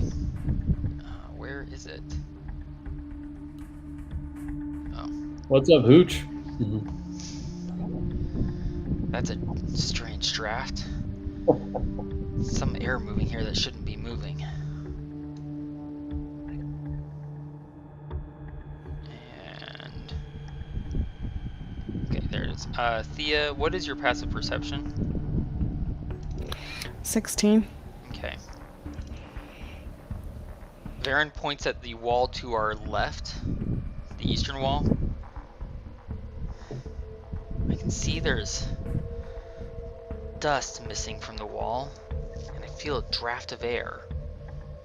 And it's not soaked with the stink of blood and sweat. And Varin is talking very quietly. Adran, do we examine what Varin has detected, or do we continue towards the sound? I don't know, you were talking pretty quietly. Oh. I just got what you said. Haha, you got me. Which you went... Well, go ahead. what does Varin want to do? I mean, he's picked up on the scent already. We might as well go and check it out. Alright, give me an investigation check, sir. Alright. If you will move to the wall. Do I need to move to the wall and then give you an investigation check? Yes. Okay. I imagine that you start running your fingers... sorry, I was talking about like this wall over here to the left of us. Oh, that wall. Yes. I imagine you are running your fingers across the surface. Wait a second. I'm getting something.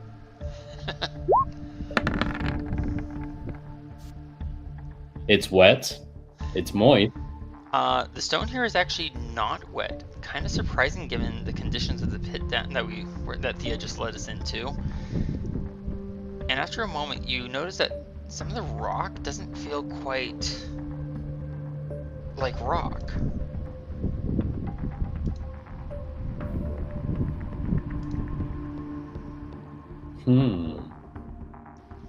It's soft. As you press Almost it, kind of- you can feel the outline of a door. Yeah. Hidden door. Yay. Do we go through?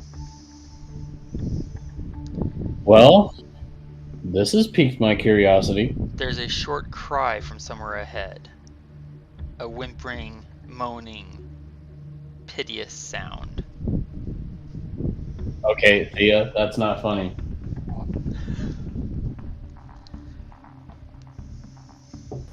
It was not me. She'll say as she touches you. What do we do? Well, curiosity is calling to me, so I think I'll just answer it. Going through the door? Okay. Yep.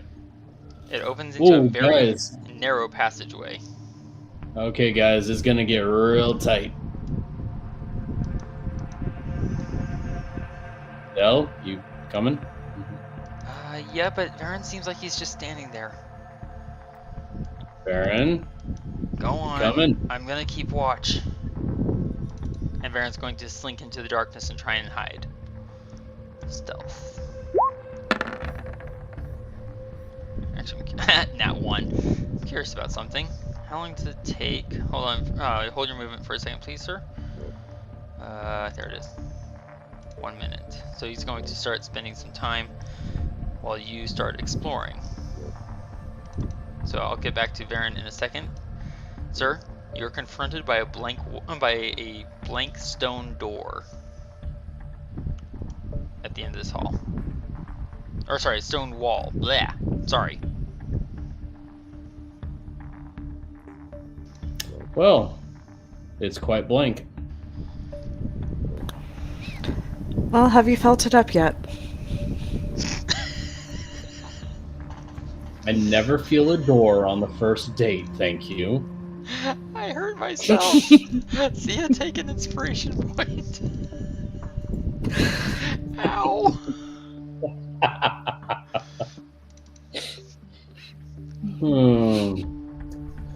Oh, baby, baby, baby. Do you examine it? Yeah. Okay, give me an investigation check. Let's see. What can you tell me? Oh, wow. Oh, I found something here.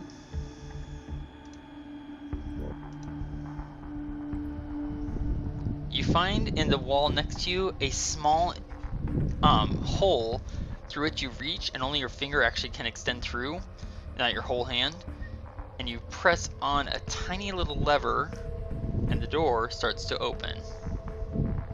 Good. No centipedes down here. Yet. Ta-da! We have ourselves another room. In this room are several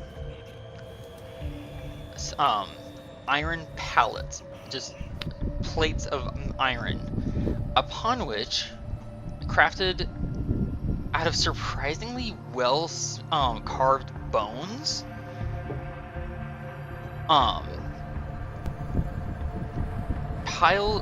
they're basically crates made of bones that have been exquisitely carved, and in the crates are unrefined metal ore, purified of all the dross, ready to be taken to and used by a smith. Ho ho ho! I think we found a little jackpot here. Adran, you can give me a nature check. Oh man.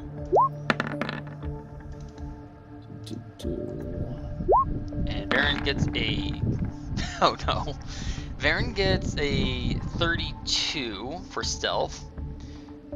Adran, you can either stay with the nat 1 or you can spend your inspiration point. I'm going to spend my inspiration All right, points. roll me another nature check, but at normal. Isn't it at normal? We'll oh, let me rephrase. You can give it at advantage. I'm getting my words all tumbled up in my head. It's been a long day. Here we go, at advantage. I better not roll in that one. I'm gonna laugh my tongue out of my mouth if you do. I'm gonna say, well, it's not made of wood. Let's see it. Oh my nat God. 20. Why? The ore is not iron. It's a very, very rare ore. You've never even seen samples of it before. You've only read about it. But it matches the qualities of a metal referred to as adamantine. It is extraordinarily hard and strong. My, oh my. I've only dreamt about reading this. Oh my. You feel And now I'm seeing it. You feel a yawning cold wind stir down your spine. Okay, Thea, please do not breathe down my spine. You can take a look at this too. I'm not next to you. Thea? Adran? Yeah? Del calls, and he's looking up, and he points in the same direction. As you look up following his guidance, there is a massive shaft climbing into the darkness above. It is empty, and as you study it, you see that along the walls are signs of what must have once been stone or bone and leather tyings. Maybe some sort of a structure once climbed these walls. There's even areas where stones were carved in, although they look stone steps were carved in, though they look rather broken and worn from time and wear. It is impossible to tell how high up this shaft goes with our limited dark vision. But according to Del, who can see about 120 feet away, he can't see the end of it. Well, do you want me to check that out? Can't be that difficult to climb. And Thea, while Del is staring up into the yawning overhead pit, you notice to the side there are several reed baskets and there are scrolls sticking out of them. There are 3 scrolls and maybe a cork sticking up out of one. Hey, Adrian, what's that over there? She'll point to to where the scrolls and cork is. Well, that looks interesting enough. Let me go check it out. The cork is a stopper in a transparent glass bottle. In the bottle is a cloudy green fluid, and there's a single bubble in the very center of the fluid in the bottle. Regardless of how you turn it about and shake it and upend it and whatnot, that bubble remains unnaturally in the middle. The bubble looks like it has a bulbous head with tiny tendrils floating beneath it. As you sniff at it, it smells of thick salt water. Ooh. When you open the scrolls and examine them, you actually quickly recognize some arcane work here. These are spell scrolls. Oh my. You can give me an Arcana check.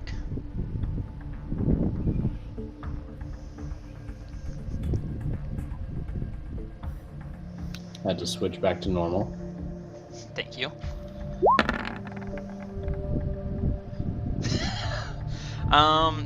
You recognize them. They're definitely something that you're where's my mouse? Here it is. Oops. It is definitely something that your great-great-grandfather tried to get you to learn. Yep, this looks important, but I'm too interested in what this little green thing is. Del, do you have any idea what the scrolls might be? I mean, you use scrolls. Dell's going to look at them. Let me check if something. Oops.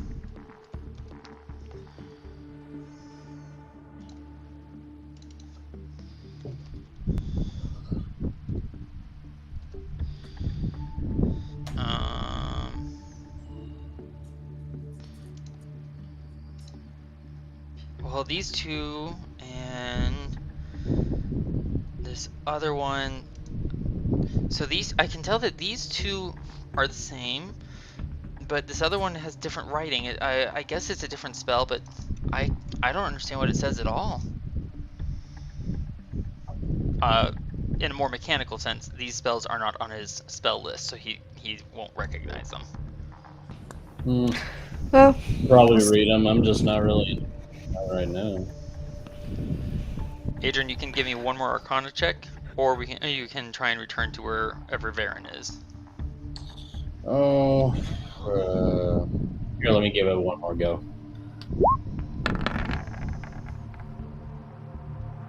It comes to you in a flash. Two of the scrolls are scrolls of levitate, and one scroll is Tensor's floating disc. No kidding. Not too bad. And that's about the point where you notice that your foot is tapping in time to the drum beats.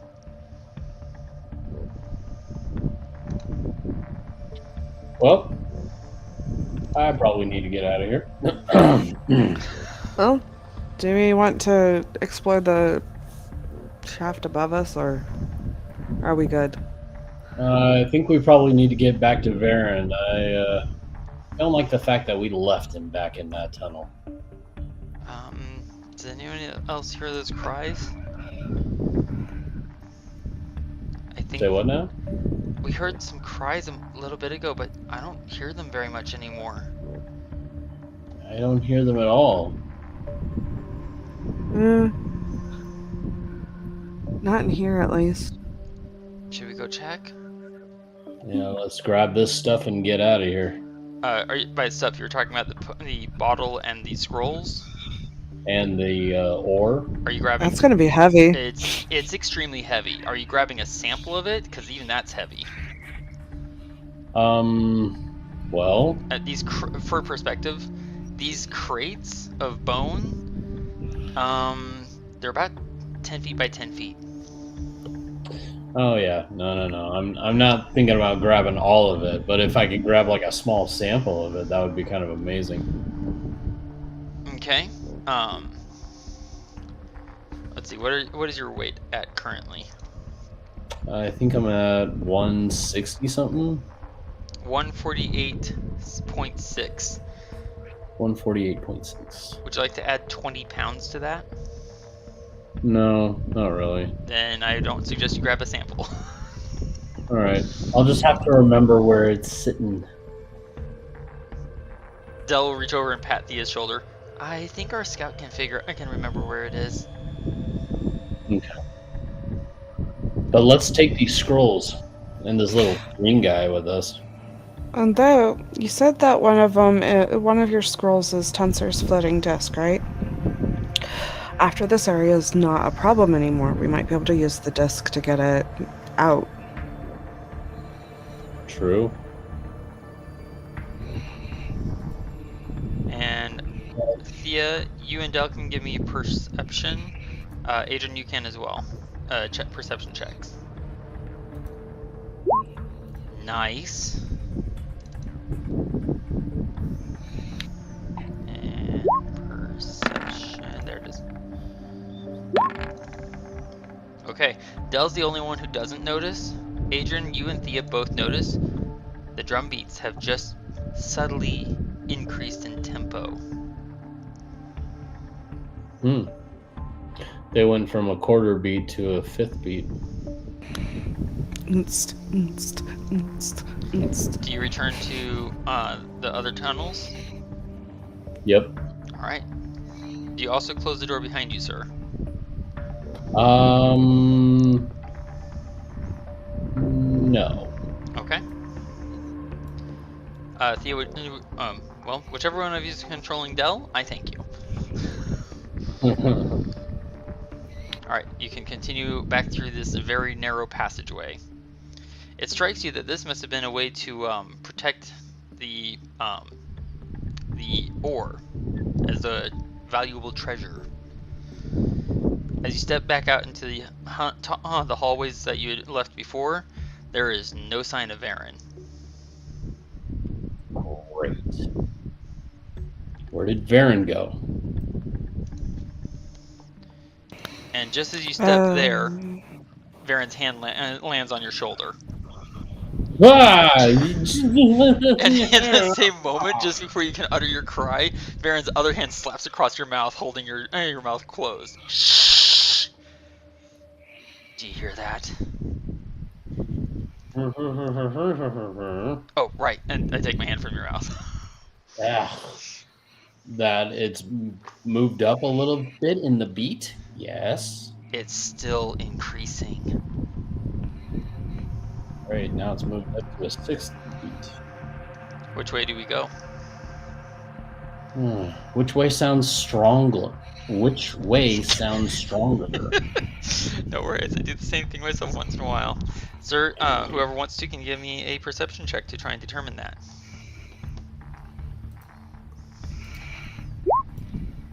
16. Thea, honestly, it kind of sounds the same either direction. Adran, it doesn't seem like it's clear. Wait a minute, now is it going ba-dum bump, ba-dum bump, ba-dum, ah. Perception. It seems the same either direction. I can't get a good read on this. Oh. We can go straight ahead or we can go up. Dell immediately turns and points to the east. The sound does seem much more strong this way, and I can see that the passageway narrows ahead. The narrow tunnel might be making the sound much louder than it should be otherwise. Alright, let's go this way then. Alright. As Varin passes Dell, he kind of gives Dell a look. How about you stay behind us, little one? And then I'll gesture for Thea to go ahead of me. It's getting narrow in here. Oh.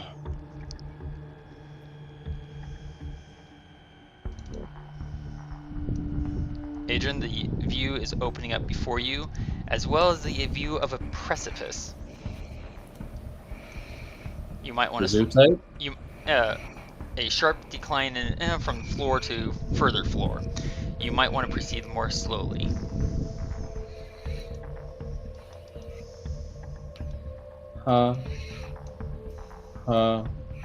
Wait, why did Dell go back behind the secret door? Staying alive. Staying alive. Who put Dell behind the secret door? I didn't. Oh, so Thea, you did? I did. Oh, okay. Yeah. I figured if he was behind the secret door, it'd be a lot safer for him. Fair enough. Alright, so, Adran. How far forward do you go? Because you can see light ahead of you. Okay. Out here. I'm going to read something to you all.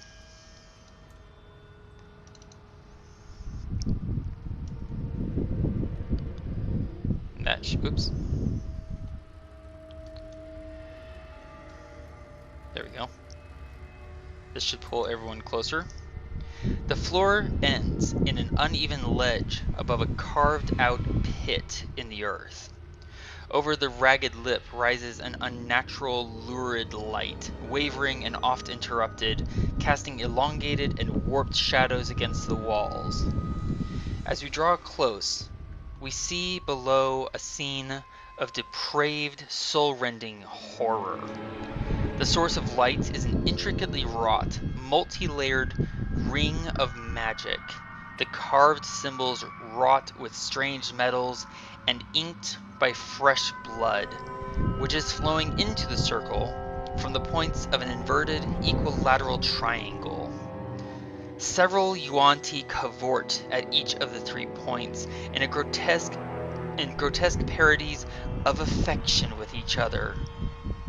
In their own circles, at the points of the inverted triangle, are chained to the floor a man, a woman, and a young boy and a young girl, their arms suspended from the stone ceiling 60 feet above, clad in blood-stained and ratty smocks of human skin. Their pale, nearly bloodless skin glows wanly in the lurid pit, as they still struggle feebly against their bonds. Adran, though you have not seen this particular approach to magic, the theory is familiar. The primary central circle that is ablaze with lurid light is being fueled by the underlying triangle, which in turn is anchored and fueled by the 3 secondary circles about the human prisoners. Interrupting one of these ritualistic, abhorrent dances will not be enough to stop whatever is in progress here. All 3 must be interrupted at the same time.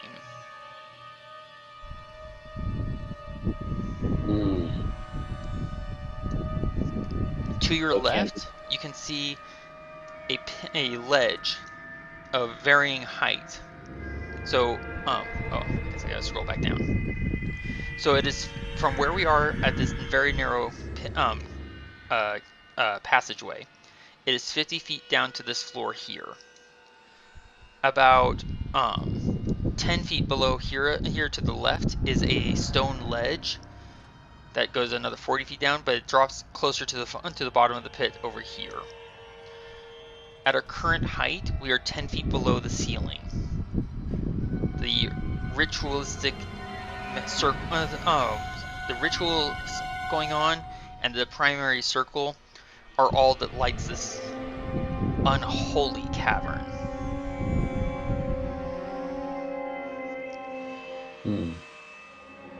Well, let's see.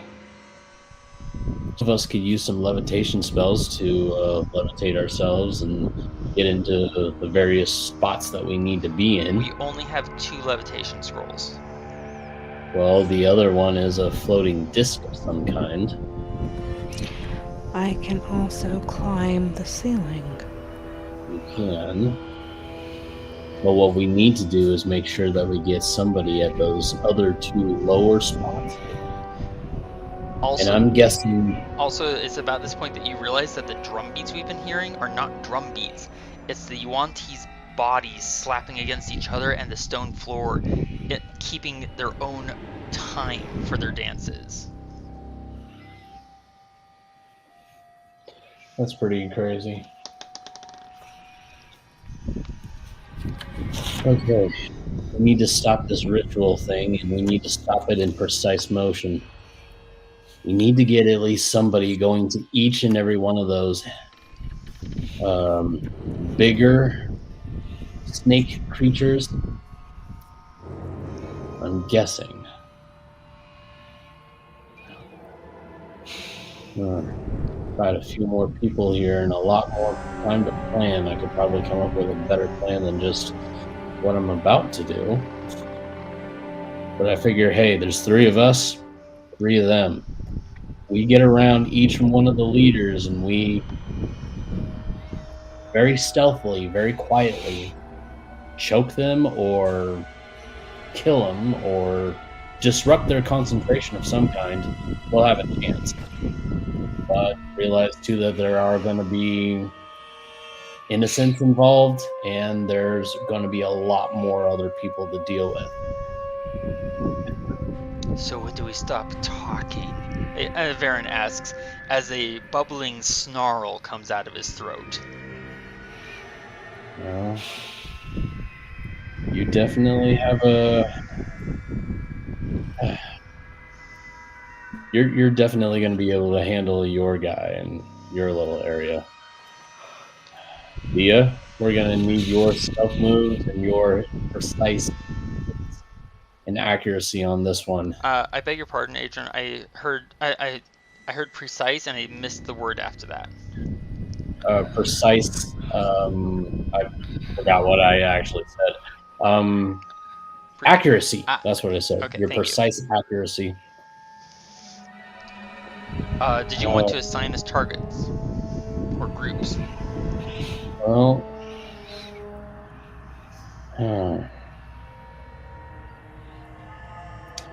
yeah, I'm thinking Thea, you should at least get. Let's see, are we in like a zoomed out? So I'm looking at this with my zoom set at 40.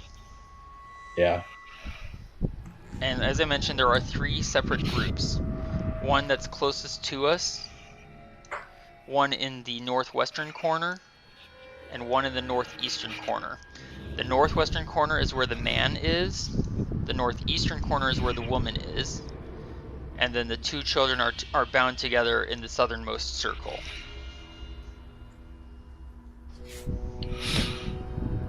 Varin, I'm thinking you go to where the man is. Okay. Thea, you go to where the children are.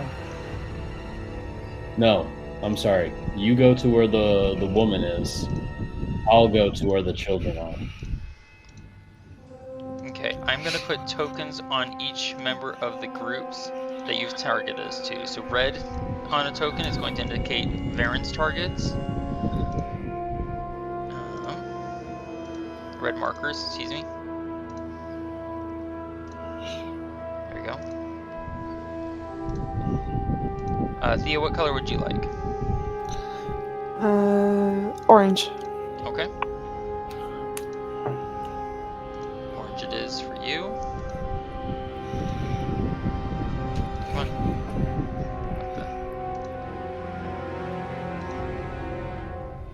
Okay, sorry, give me a second. Now I can grab it. Yay! Orange. Orange, you glad I can grab it now. But bump. Ha! I finally made a pun tonight. Inspiration point if you don't have. I don't have one. I used it earlier. I would gladly take it. You know, I think that's the first time I've gotten the limp injury, the very simple injury to recover from. I think that's the first time I've gotten one of those. All right, Adran, what color do you want for your targets? Blue. Excellent. Okay, Thea, how do you want to approach your assigned targets? How tall is the ceiling altogether? Ceiling to floor, or ceiling to the floor where they are is 60 feet.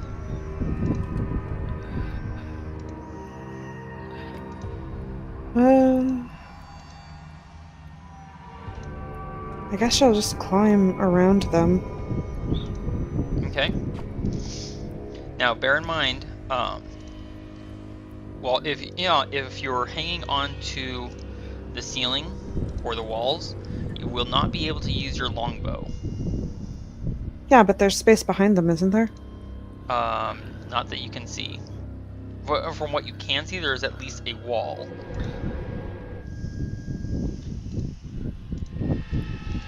But whether or not there's an actual space, it's hard to tell from here.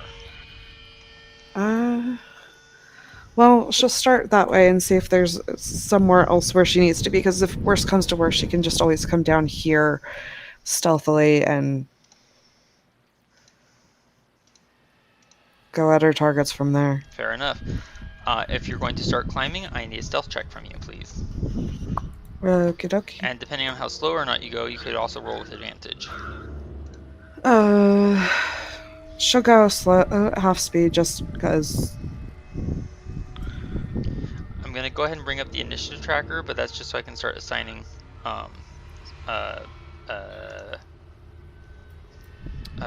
positions and people. Exactly.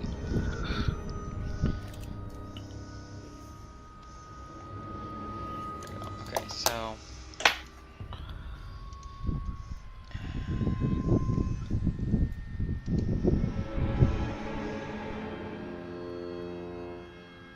wait. Excellent stealth check, and you can begin climbing. I guess with that, you're going to climb at half speed. Yeah. Excellent. Okay.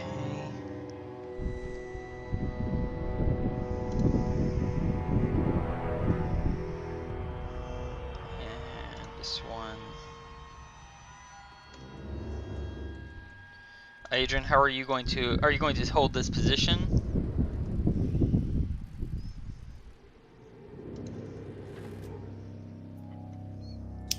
Yeah, I'm gonna. Well, I am going to be trying to sneak up close to this guy Which and guy? attack him. But yeah, I was not looking. Which guy is this guy?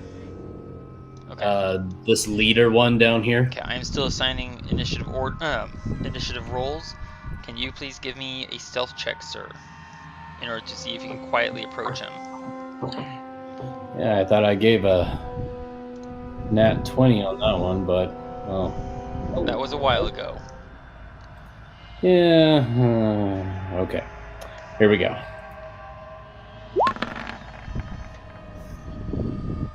Oh wow, 23. Very nice.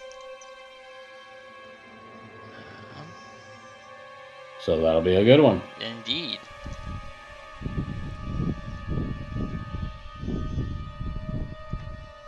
Okay, I'm almost done assigning all these scores.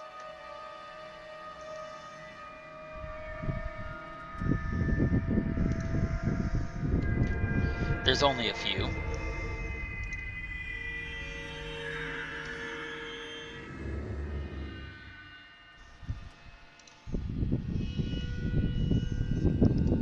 Okay, almost done. Varin is going to, let me think here.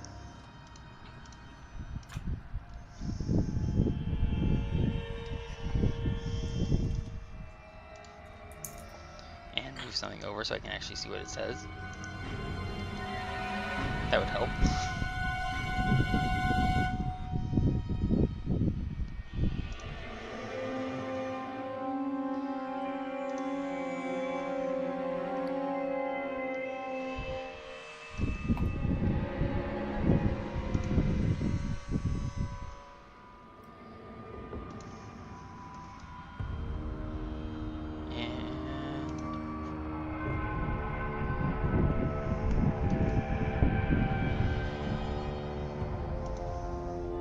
There. Last one. Okay, Thía, where are you going to start? Take as your what are you going to take as your initial position? Like directly above them, to the wall, which?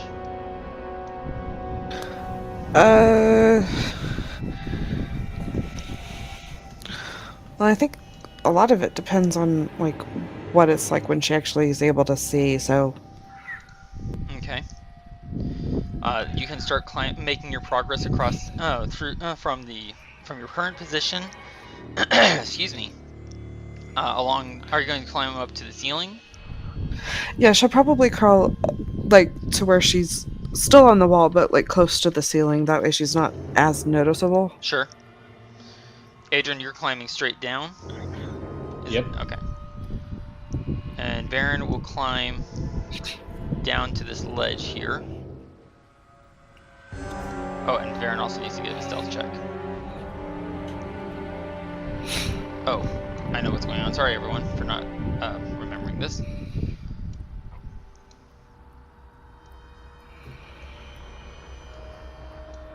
There, now you should be able to move your tokens through.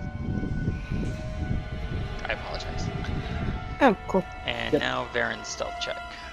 Stealth. I still can't. I'm stuck in the wall. Okay, I'll help you in 1 second. Oh, 28 stealth. Yeah. We are undetected. There you go. How's that, Thía? That's better. Thank you. You're welcome. Varin's going to slither, or not slither, going to quietly step to this ledge. And that's what they do. He's going to gauge the distance between here and his assigned area. Assuming this works. What's going on here? There we go. So, yeah. The furthest one is 95 feet away from me. And he's going to check his equipment.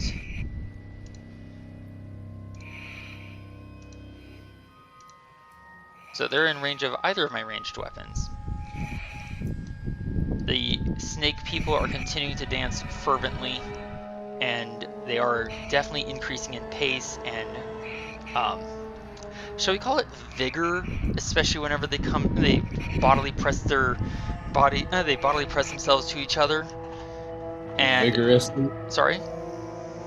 Vigorously? Yes, very vigorous. And on occasion, the large snake-like ones with the full snake bodies and massive builds, they flick out their tails, lashing their chained prisoners, drawing another spray of blood even from the children, fueling the circles. The humans are very white. You might say they are looking rather drained. Very pale. Indeed. And here's the question for you, sir. You told us that it has to be interrupted at the same time. How do you intend to signal that? With messenger. Ah. With messenger. I'm going to assume that you're basically telling us to ready our own actions. Is that what you're going to tell us? Right. Is that what you're actually saying? Yes. Okay, sorry. All I heard was a noise. I'm like, huh? Okay, so yeah, you cast message to each of us and just tell us. I'm sorry, what are you telling us? Ready to do what, when, what?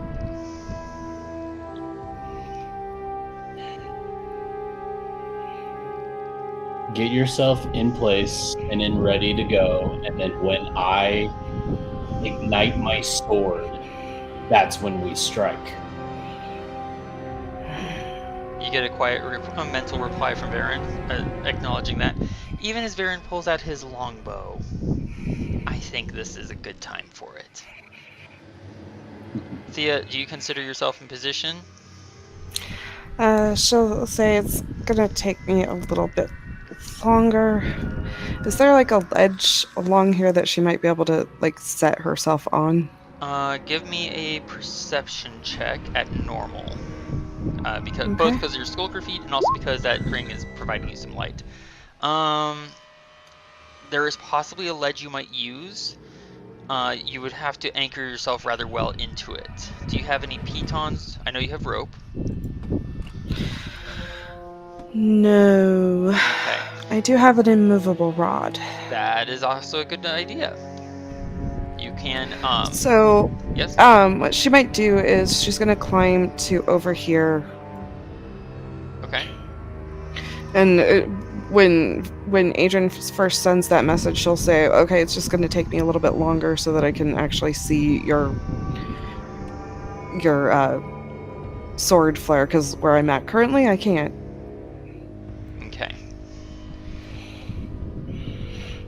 As you move along the ceiling here, it strikes you the ceiling is really dry. Especially given the pit that we explored before that was blanketed in slime. It seems to have been the only area, aside from that nasty pool of water. I imagine Adran is like pinging message every now and then. Are you ready? Are you ready? She'll probably tell him one of the times, no, but it's really dry down here.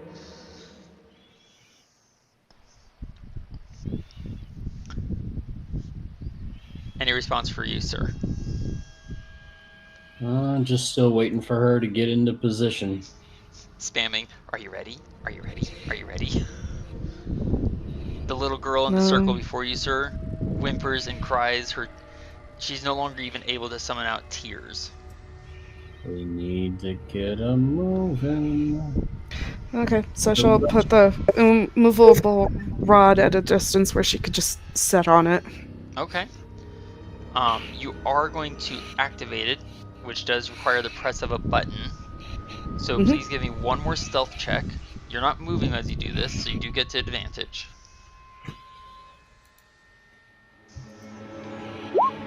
Oh, nat 20.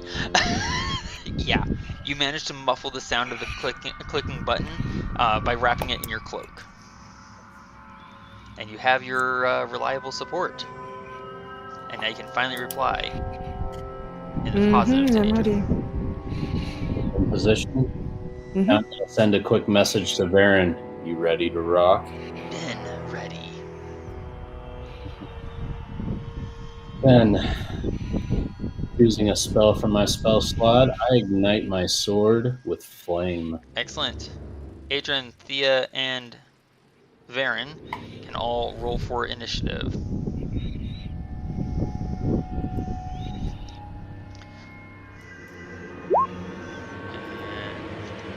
And, real quick, Adran, did you want flame or lightning? Just want to double check with you. Oh, you know what? I'll try lightning this time. Okay. Your the hilt of Sanguine, nonetheless, the elephant head shape, erupts with a cold, light blue, shattering beam that doesn't hold in a straight line. It whips and cracks between certain boundaries, like a jagged bolt of lightning through the darkening sky. And Adran will roll initiative. We will resolve our ready to actions and Adran's immediate action, and then we'll proceed in initiative order. Adran, you ignite the blade with lightning, and what? And I strike the leader in this group. Okay. We did succeed on our stealth rolls, so this is going to count as our, entire first round of combat, and the surprise, Okay. basically the surprise round. Right.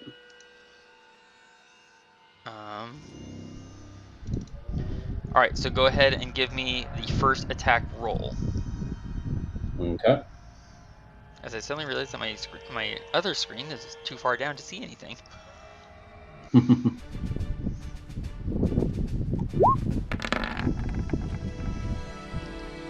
A 13 is not a hit. Oh. You still have 2 left, sir. Its twisting, coiling dances slips it underneath your stab, but you swipe down hard for a crackling 7 damage. In my defense, though, it was my first time using lightning, so I wasn't necessarily ready for what was going to occur. When you hit, it doesn't really stab like the fire or the acid.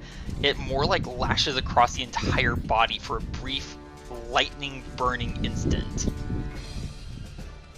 It's quite a shock. Okay, fine. You can have an inspiration point, sir. And your next attack. Which I just suddenly recalled, your first attack should have been with advantage. So oh my gosh, you're right. So it should have been with advantage. I'm going to negate the first miss and say that the 29 is the result of advantage. So this 19 roll to hit, which is a hit, is your second attack. Does that make sense? Okay, say that again. Basically, I'm treating the first 2 rolls, the 13 and 29 to hit, as one roll with advantage. So those 2 rolls were your first attack. Okay. 19 is your second attack, and you get 1 more at normal. Okay. And that 19 did certainly hit. Thea, I hope you're choosing your target while this is happening. From what she understood, we were supposed to hit the big guys. Okay. And she's going to use her longbow on this one. Okay. I assume then... correct me if I'm wrong, but in my head I have this as you're basically doing the splits with 1 foot on the wall and 1 foot on the immovable rod, so that you can have both hands clear to shoot the longbow. No, she's legit sitting or standing on the immovable rod. You're right. I forgot you said you were sitting. Thank you. Alright. Adran, that last hit, the twisting of this snake-like thing in its agony, its mingled agony and delight, almost causes it to slip aside from your final stab, but you just barely managed to hit for another 7. Well done. Ooh. Thea, your action and attack Okay. roll. So she's going to use her feet with her longbow. And hope she hits. Okay, sharpshooter it is. Yep. And if she hits, she gets sneak attack because she has advantage. Indeed. Yes. I completely forgot to say All that. right. Takes a deep breath and let's go. Okay, 27 minus 5 is 22, which means that is a solid center mass hit in its chest for... Oh my goodness. Okay, yes, sharpshooter is marked good. That is 48 damage. Oh. I Nice. think it... Nope, I thought for a second there was fully bloodied, but no. Alright, and anything else you want to do, Thea? Movement or stealth? Or both? She's just gonna stealth and hope that he wasn't able to calculate where the arrow came from. Okay. Does she get an advantage since she's not moving? I will say yes. The only thing I will point out is that because you have not moved, if anyone does figure out where the shot came from, they can still attack in that general vicinity. That's fair. If they have, the weapons that reach. Alright. 25 for stealth. Isn't that your minimum?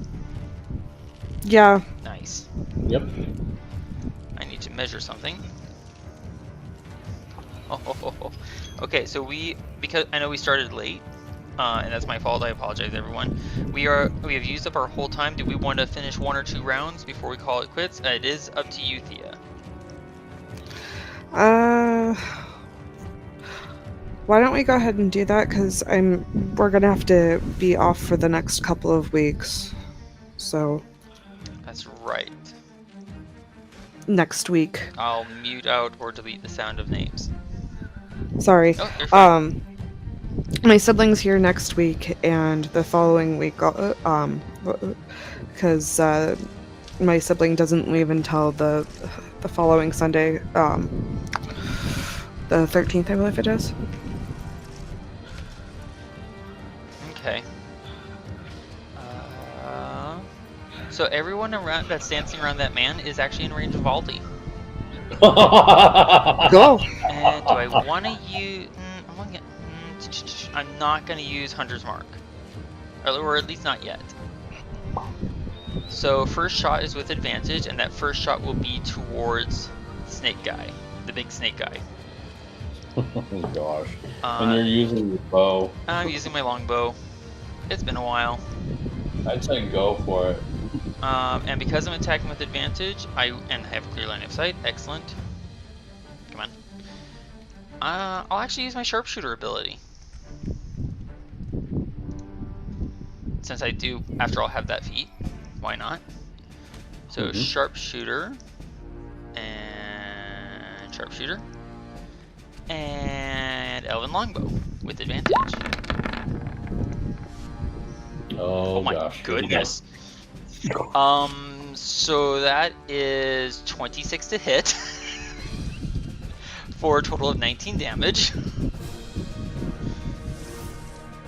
Yes, I hit. Okay, and my next 1, 2, 3, 4, 5, 6 attacks are at normal. Okay. Oh, and Thea, you did subtract your arrow, yes? Yes. Okay, 1, 2, 3, 4, 5, 6, 7. 7 arrows down. So I have 13 shots left. So I'm gonna target the next one in line, and sharpshooter again.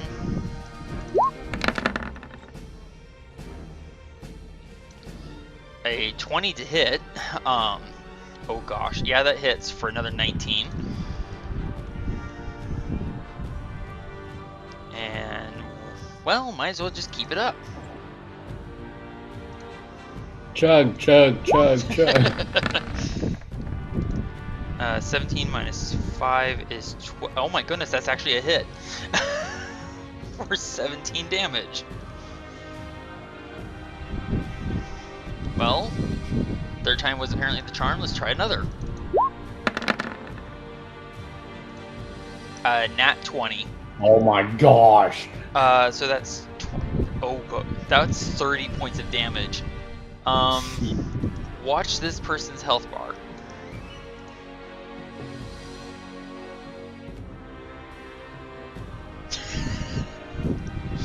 And 3 more shots.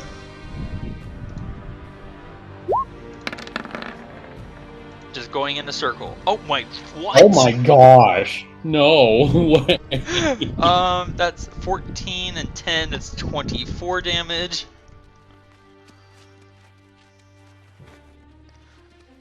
Alright, 2 more attacks. Jeez. I've missed volley. Okay. 21 is a 16 to hit, which does hit for another 22. And last sharpshooter attack.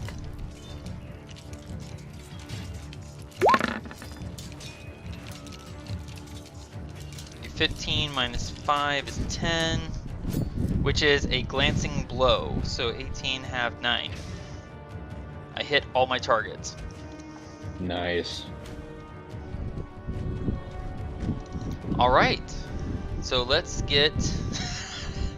I missed volley. Oh, sorry, I just hit the wrong button. Okay, there we go.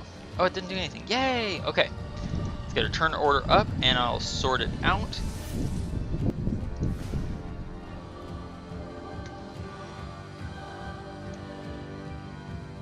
And per your agreement, Thea, we will continue through 1 round and call it quits for the night. Mm-hmm. Okay, so we've just had our surprise round. Yay! We're up to the top of the initiative order. We have successfully disrupted each one of these ceremonies, rather in excellently bloody fashion. Thea, you are, for the moment, fairly well hidden. What would you like to do? She's gonna use her last charge of Chime of Hiding. Oh, nice. You go invisible. Let's see. I'll put the little ninja mask on you. Yeah, oh, there it is. And you are also concentrating, yes? Let me check real quick. Okay, I'll just go ahead and mark you as concentrating for the moment.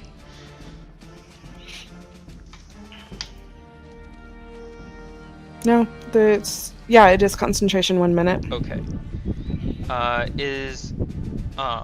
Is that spell an action to cast? Yes. Okay. So that is, so you've activated that. Anything else for you? Since it takes an action, I think that's probably it. Okay. Are you going to remain with that 25 stealth check, or try and or roll again? She's gonna settle herself a little bit and re-roll. Excellent. All right, give it to me. A Yeah. 33. You feel fairly well hidden, even as even as these flat reptilian eyes start scanning the darkness for you. All right, where's this guy?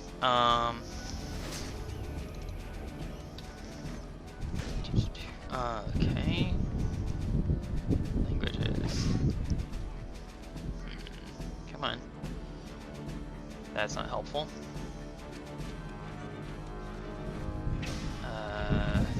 Has to be able to understand you. Okay, so that's not helpful either. One of the snake-headed people with ordinary arms below you shivers and shudders, even as he rushes with a howl of it's a howl of rage, but it almost sounds thick and lazy, almost like this person might be on drugs of some kind. He's going to rush into this direction. Because you did reveal your position when you took the shot, even though you are now unseen and unheard.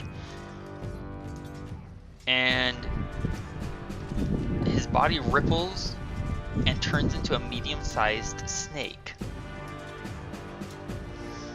I'm gonna put, let's see, I'll use this for now. So that's going to represent that he's a snake. And that's the end of his turn. This fellow over here simply rushes to the wall, and is going to look up and is going to try and search the darkness. Try and see where you are. Let's see now. Dark vision, dark vision, dark vision. Oh, there it is. So you are possibly within sight if you weren't, you know, invisible. Search. There we go.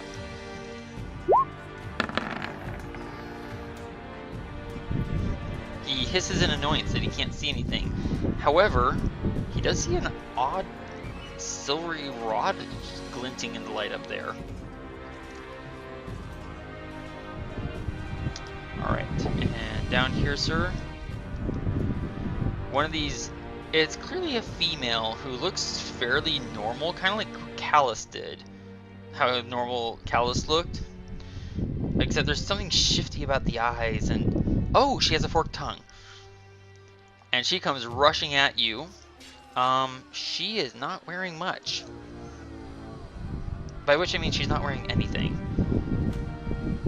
And she whips a scimitar out at you. Oh boy. So even though she's not wearing clothes, it's like her skin is actually like, it looks like her skin is mottled snake skin with the same patterns, and it covers her body as though it's like a very supple skin-tight suit of scales. And her scimitar rings against your shield completely ineffectually. Mm-hmm. All right. Oh, you look a little mystique there, you know. I didn't say it. Heeding the cry about some object being up there, goes here and climbs 10 feet up the wall. And then dash for another 15, so 25 feet up. Not even halfway to you yet. I imagine you're watching them start climbing the wall and you're just kind of like, oh, that's so cute. It'll be like shooting fish in a barrel. Exactly, they can't dodge down there. Or snakes in a cave. Yeah, indeed. 25 and then dash. Get 20 feet up the wall.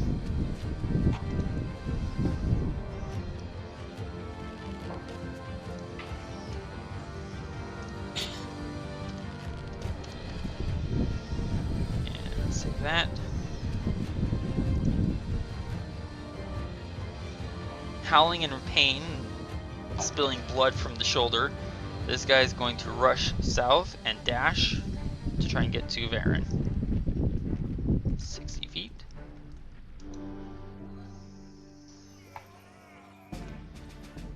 Oh look, one of the other, similar in the snake scale fashion, and also clearly not wearing anything more. This one's actually a male who looks extremely exquisitely, almost too good to look, and is going to slash at you with a scimitar.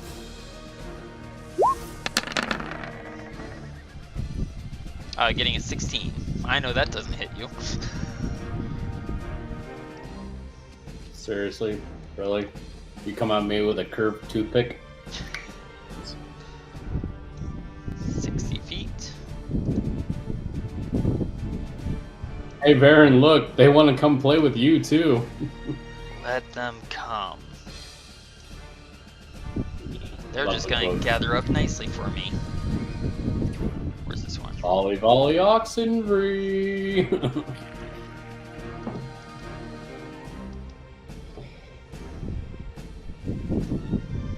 Hello there, sir. Well, hello. And this guy's face suddenly lunges towards you Whoa. in a snapping, fang-filled, and venom-spraying bite. But getting a 21 to hit. The bite comes within inches of your face.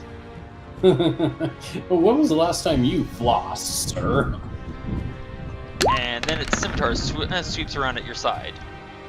Hey, And keep the curved toothpicks away. your shield barely catches it on the edge of the rim. Where's That this got guy? really close. Or girl. I'm feeling a little outnumbered here. There. Oh, it's Varin's turn. And you're not the squishy one. It's 3 targets up there, 4 targets down here, and the 4 targets are a lot closer to me.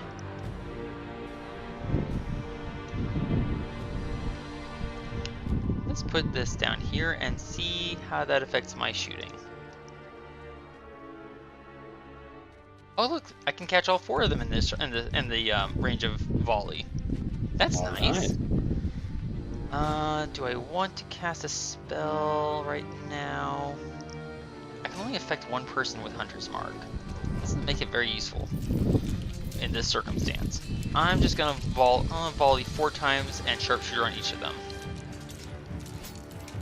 And the first attack is gonna have Colossus added on. If I miss, I'll just put on a different shot. All right, so shot number 1. 18 minus 5 is 13.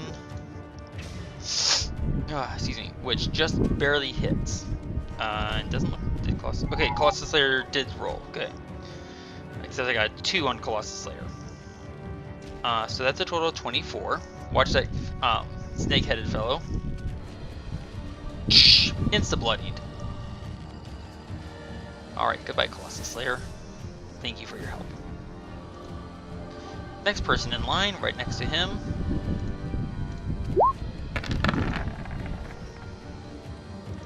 Oh goodness, a dirty 20 is going to hit for 17 damage. Oh, yeah, that's bloodied. The nearest one down here, who looks very exquisitely badly wounded.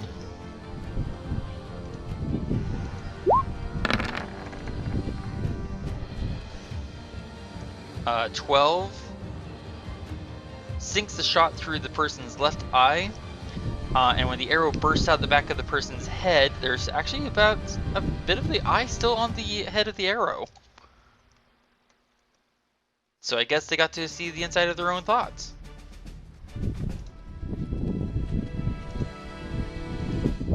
As that person drops. Quick question, can anyone hear me? Yeah. Okay, good. And final shot. Yeah, I had a situation that I needed to move. Ah, I understand. Oh, and that one. The arrow goes skittering off the ground, missing this last person entirely. And you just hear Varin go, "Aww." And then they're getting rather rapidly close. Varin's just going to move back about 30 feet. Okay. Whoa, that was loud. Alright, where's this person?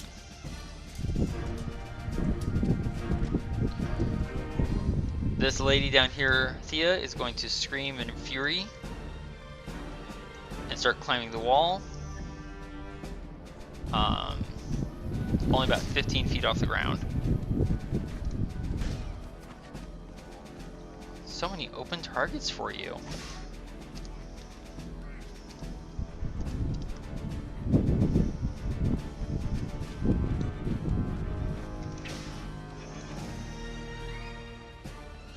Adran, your dance partner, the really big snake, is very unhappy with you. Shocking, I know. You do seem to have that effect on people.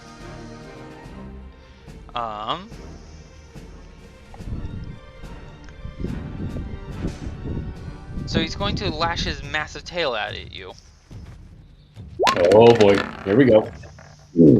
But only gets an 11 to hit. Quite impressive. Maybe you should try aiming it at my head.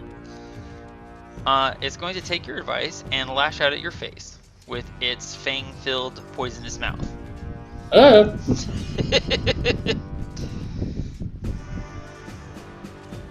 on. There it goes.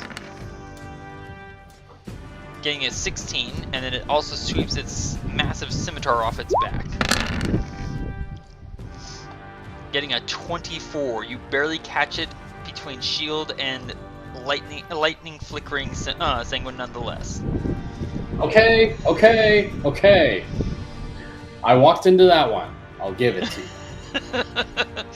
And both attacks are aimed at your head. This big fellow. How far can he move? I just looked at his character sheet. Okay. Oops, too far.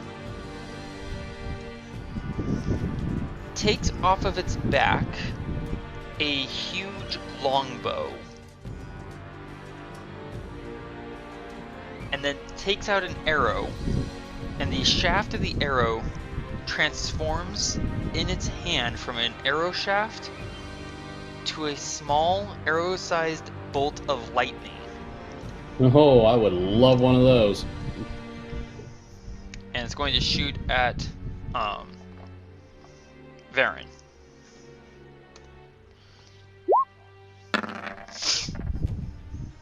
Well, that's gonna miss. That's gonna miss. And that's a miss. 3 shocking bolts of lightning hit the wall behind Varin, somewhere above Varin's head. It's lightning. Thea, the snake-like creature that you just shot for massive damage, is going to look up. These attacks are going to be at disadvantage. So first one, and then this is the first attack. So it gets an 8, which misses. Oops.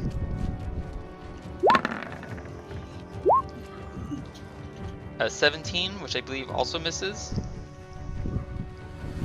Yeah. Okay. And then it gets a 23 with disadvantage. I almost forgot. I get Misses. it. Yep. 3 sizzling bolts of ice cold slam into the wall, leaving patches of ice where they hit. What is it going for ice? Yeah, there. Adran, it is your turn, sir. Well, there seems to be a bit of a group around me. All my adoring fans. Stop I feel like preening! doing something. Wait, what? Varin shouts over the edge of the cliff. Stop preening!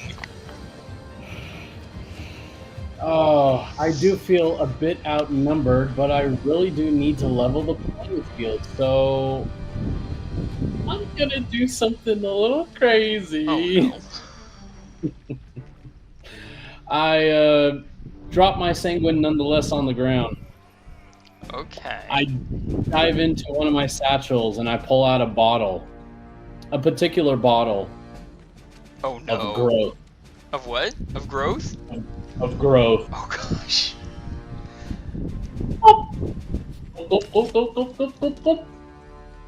Alright.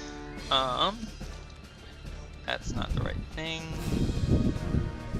Is the description for Potion of Growth on your character sheet? It doesn't have it there, but it does say that it adds 1d4 to my attack, and I do level up to large size. Yeah, I believe if there's room, and I'll double check that for you real quick.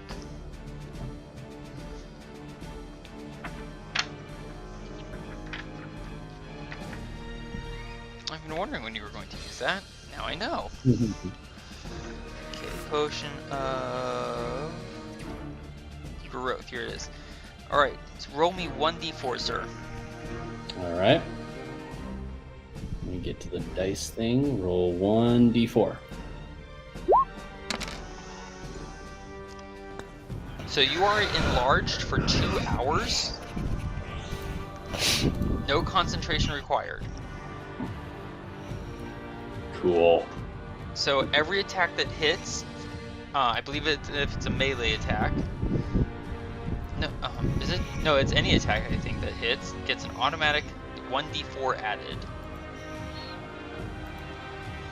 4, 4. So I'm going to go ahead and check mark that for you. Alright, that's your action to drink the potion. And I use my. I'm gonna say that your sudden rapid growth is actually gonna push this guy behind you back. As you swell to meet the size of this guy. And you were going to say something, Adrian, I apologize. And then I use my bonus action to summon my sword to my hand. And if I had a particular theme song to play for this moment, it would be the immigration song.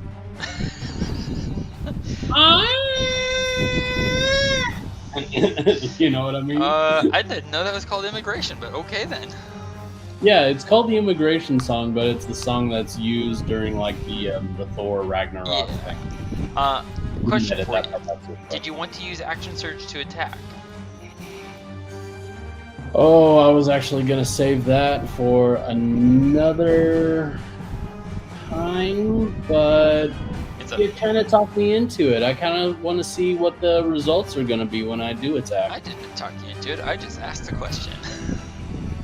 Oh, you cheered me on. That's what you did. You silently cheered me for it. I unintentionally encouraged. Unintentionally encouraged. Borrowed without permission. Alright, who are you attacking, sir? Alright, I want to attack one little swing to my left and attack this person right here. Okay.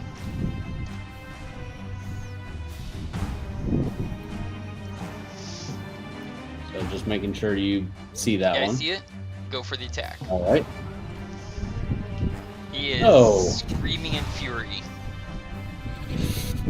Even though you're much slower. I take that! Oh yeah, that hits. For 12 and 4, 16 damage as a bolt of lightning courses through their form. And next. Ooh, that's nice. Then I'm gonna turn around and hit the guy behind me. This one? Yep. Okay, give it to him.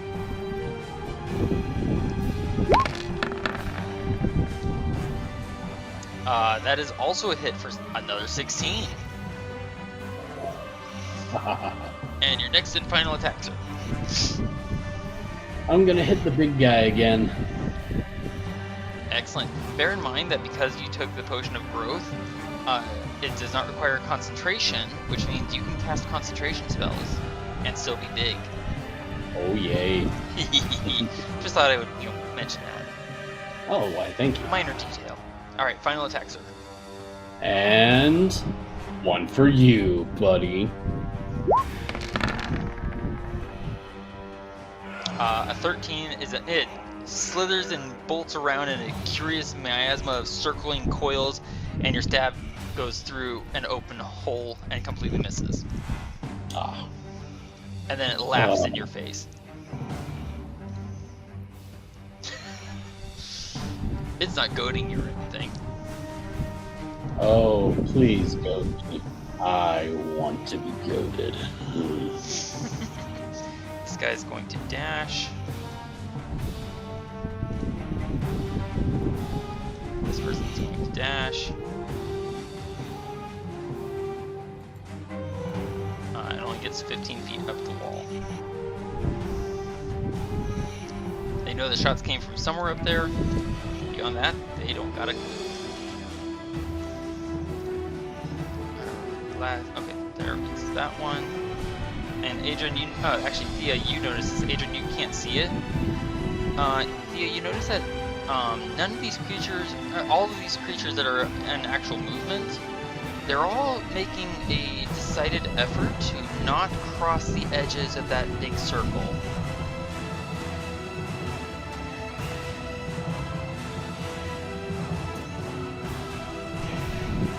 Alright, here comes an attack at you, sir. Another snake scale-clad woman comes yelling and screaming in your face, giving a nat 1. We're almost done with the round, Thea. If my system would hurry up. Sorry. It's okay, I know it's late for you.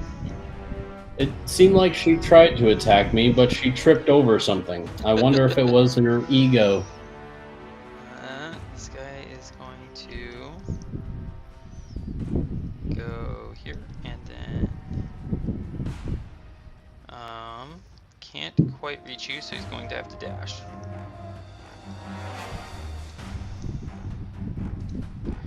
Last person in the initiative order is this one. Oh, more. And this fellow is going to slam at you with their scimitar. Oh, right. I forgot that they can make 2 attacks. Oops. Get a 17 and a 17. You all look like little tiny ants from way up here. Okay. I would have given you inspiration, but you already used it. You already have one. I know. All right. We've discovered a very bad thing down here. Real quick, before we call it a night, Adran, please give me an Arcana check. All right.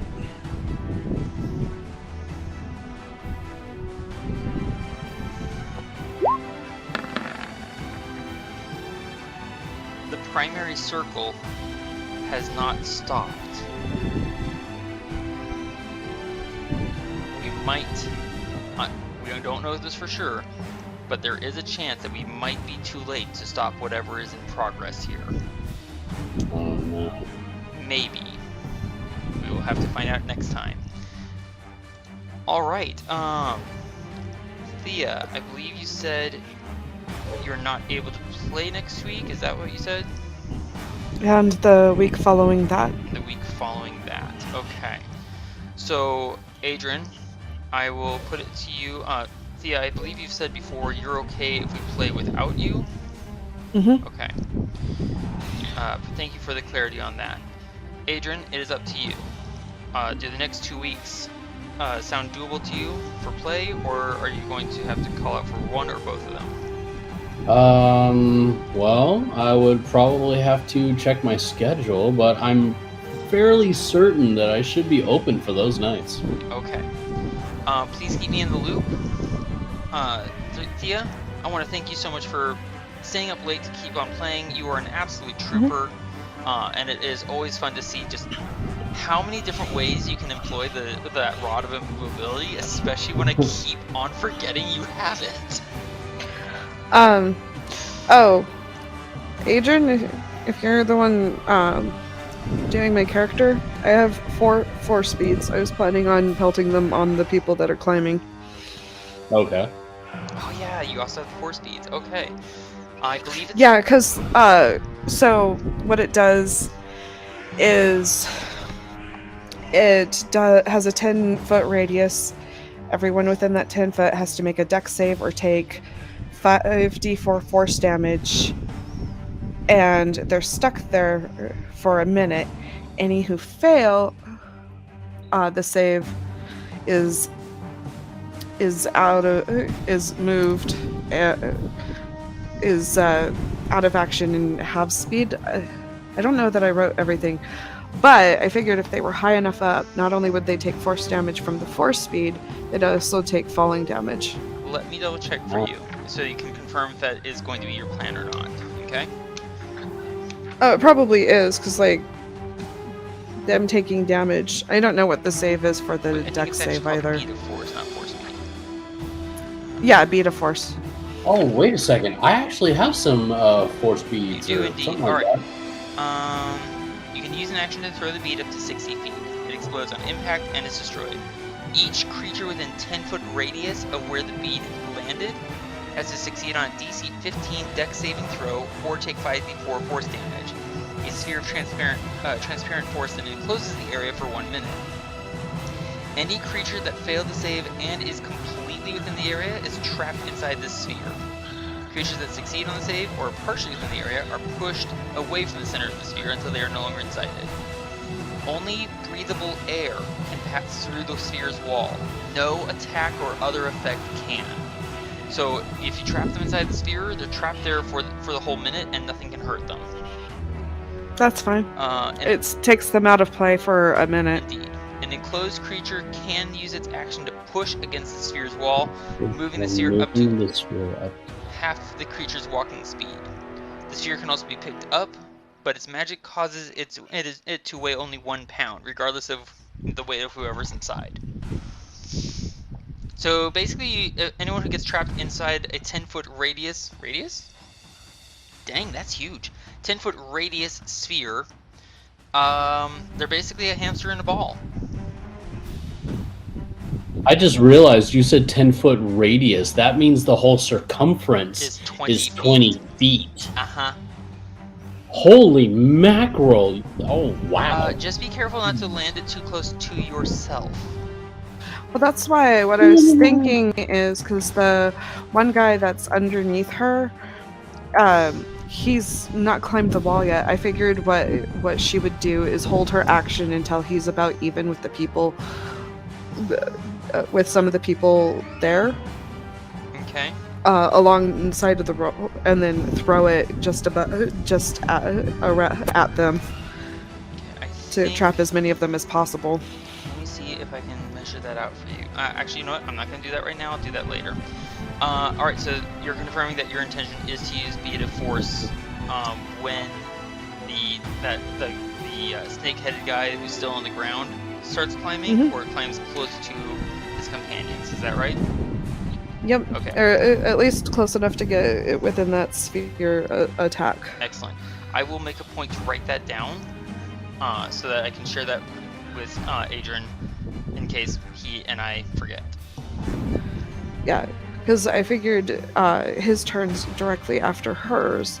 That would be a really good next move to try and lower the amount of people that are actually targeting her. Indeed. Adran, real quick, for each of you, kind of like a speed round. Thía, what are going through Thea's head as far as what we encountered with those giants, what Adran and Varin shared of what they saw in the passageway, and what we all heard, as well as that nasty slime-filled pit? The slime-filled pit is gross.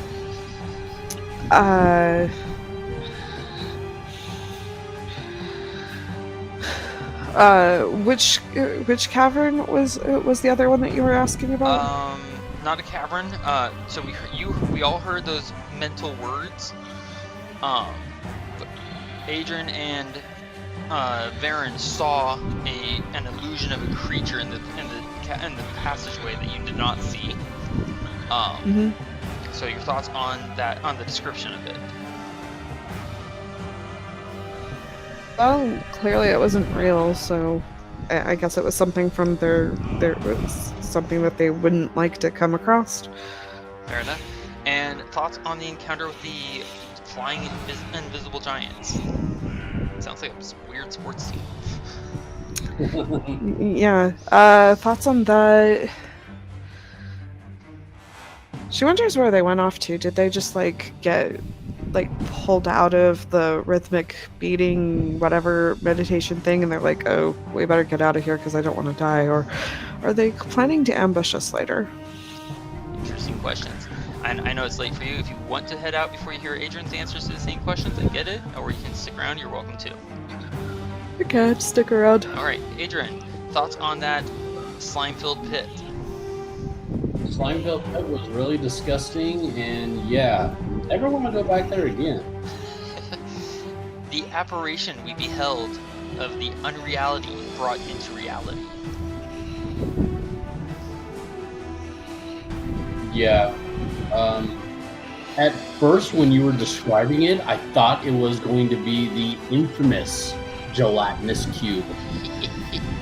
But then you started describing eyes and mouths and tentacles and liquid. I'm like, no, it's got to be its sister.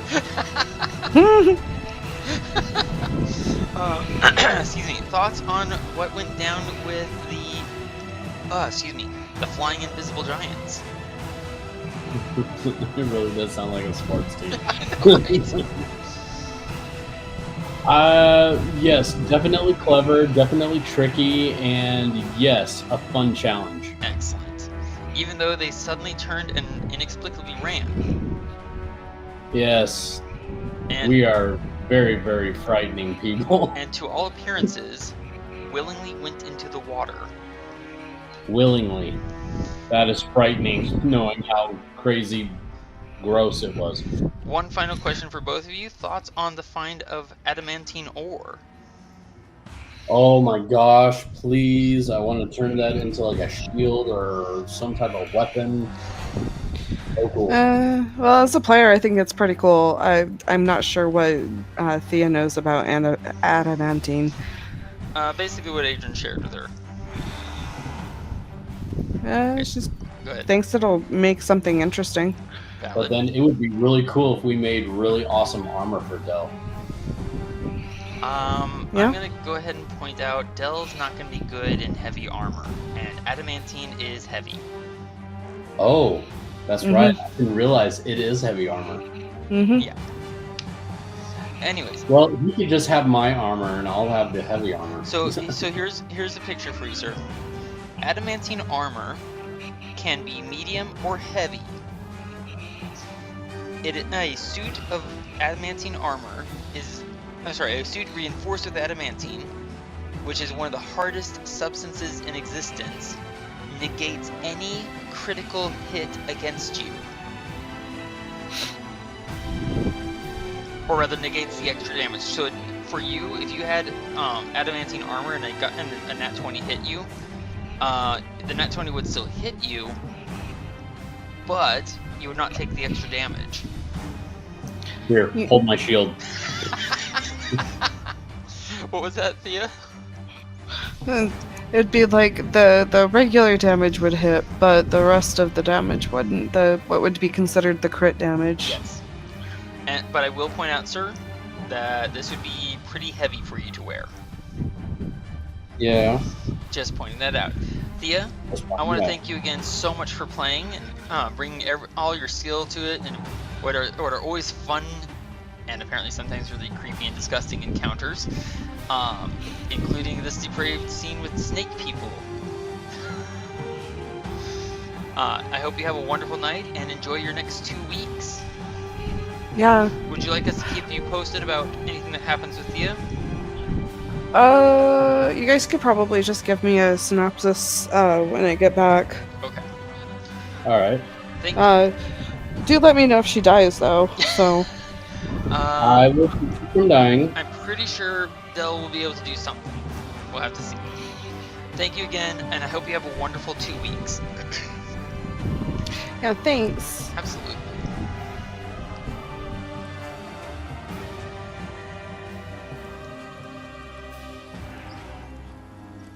Yep. I'm gonna stop. Thank you, fellow adventurers, for joining us once more.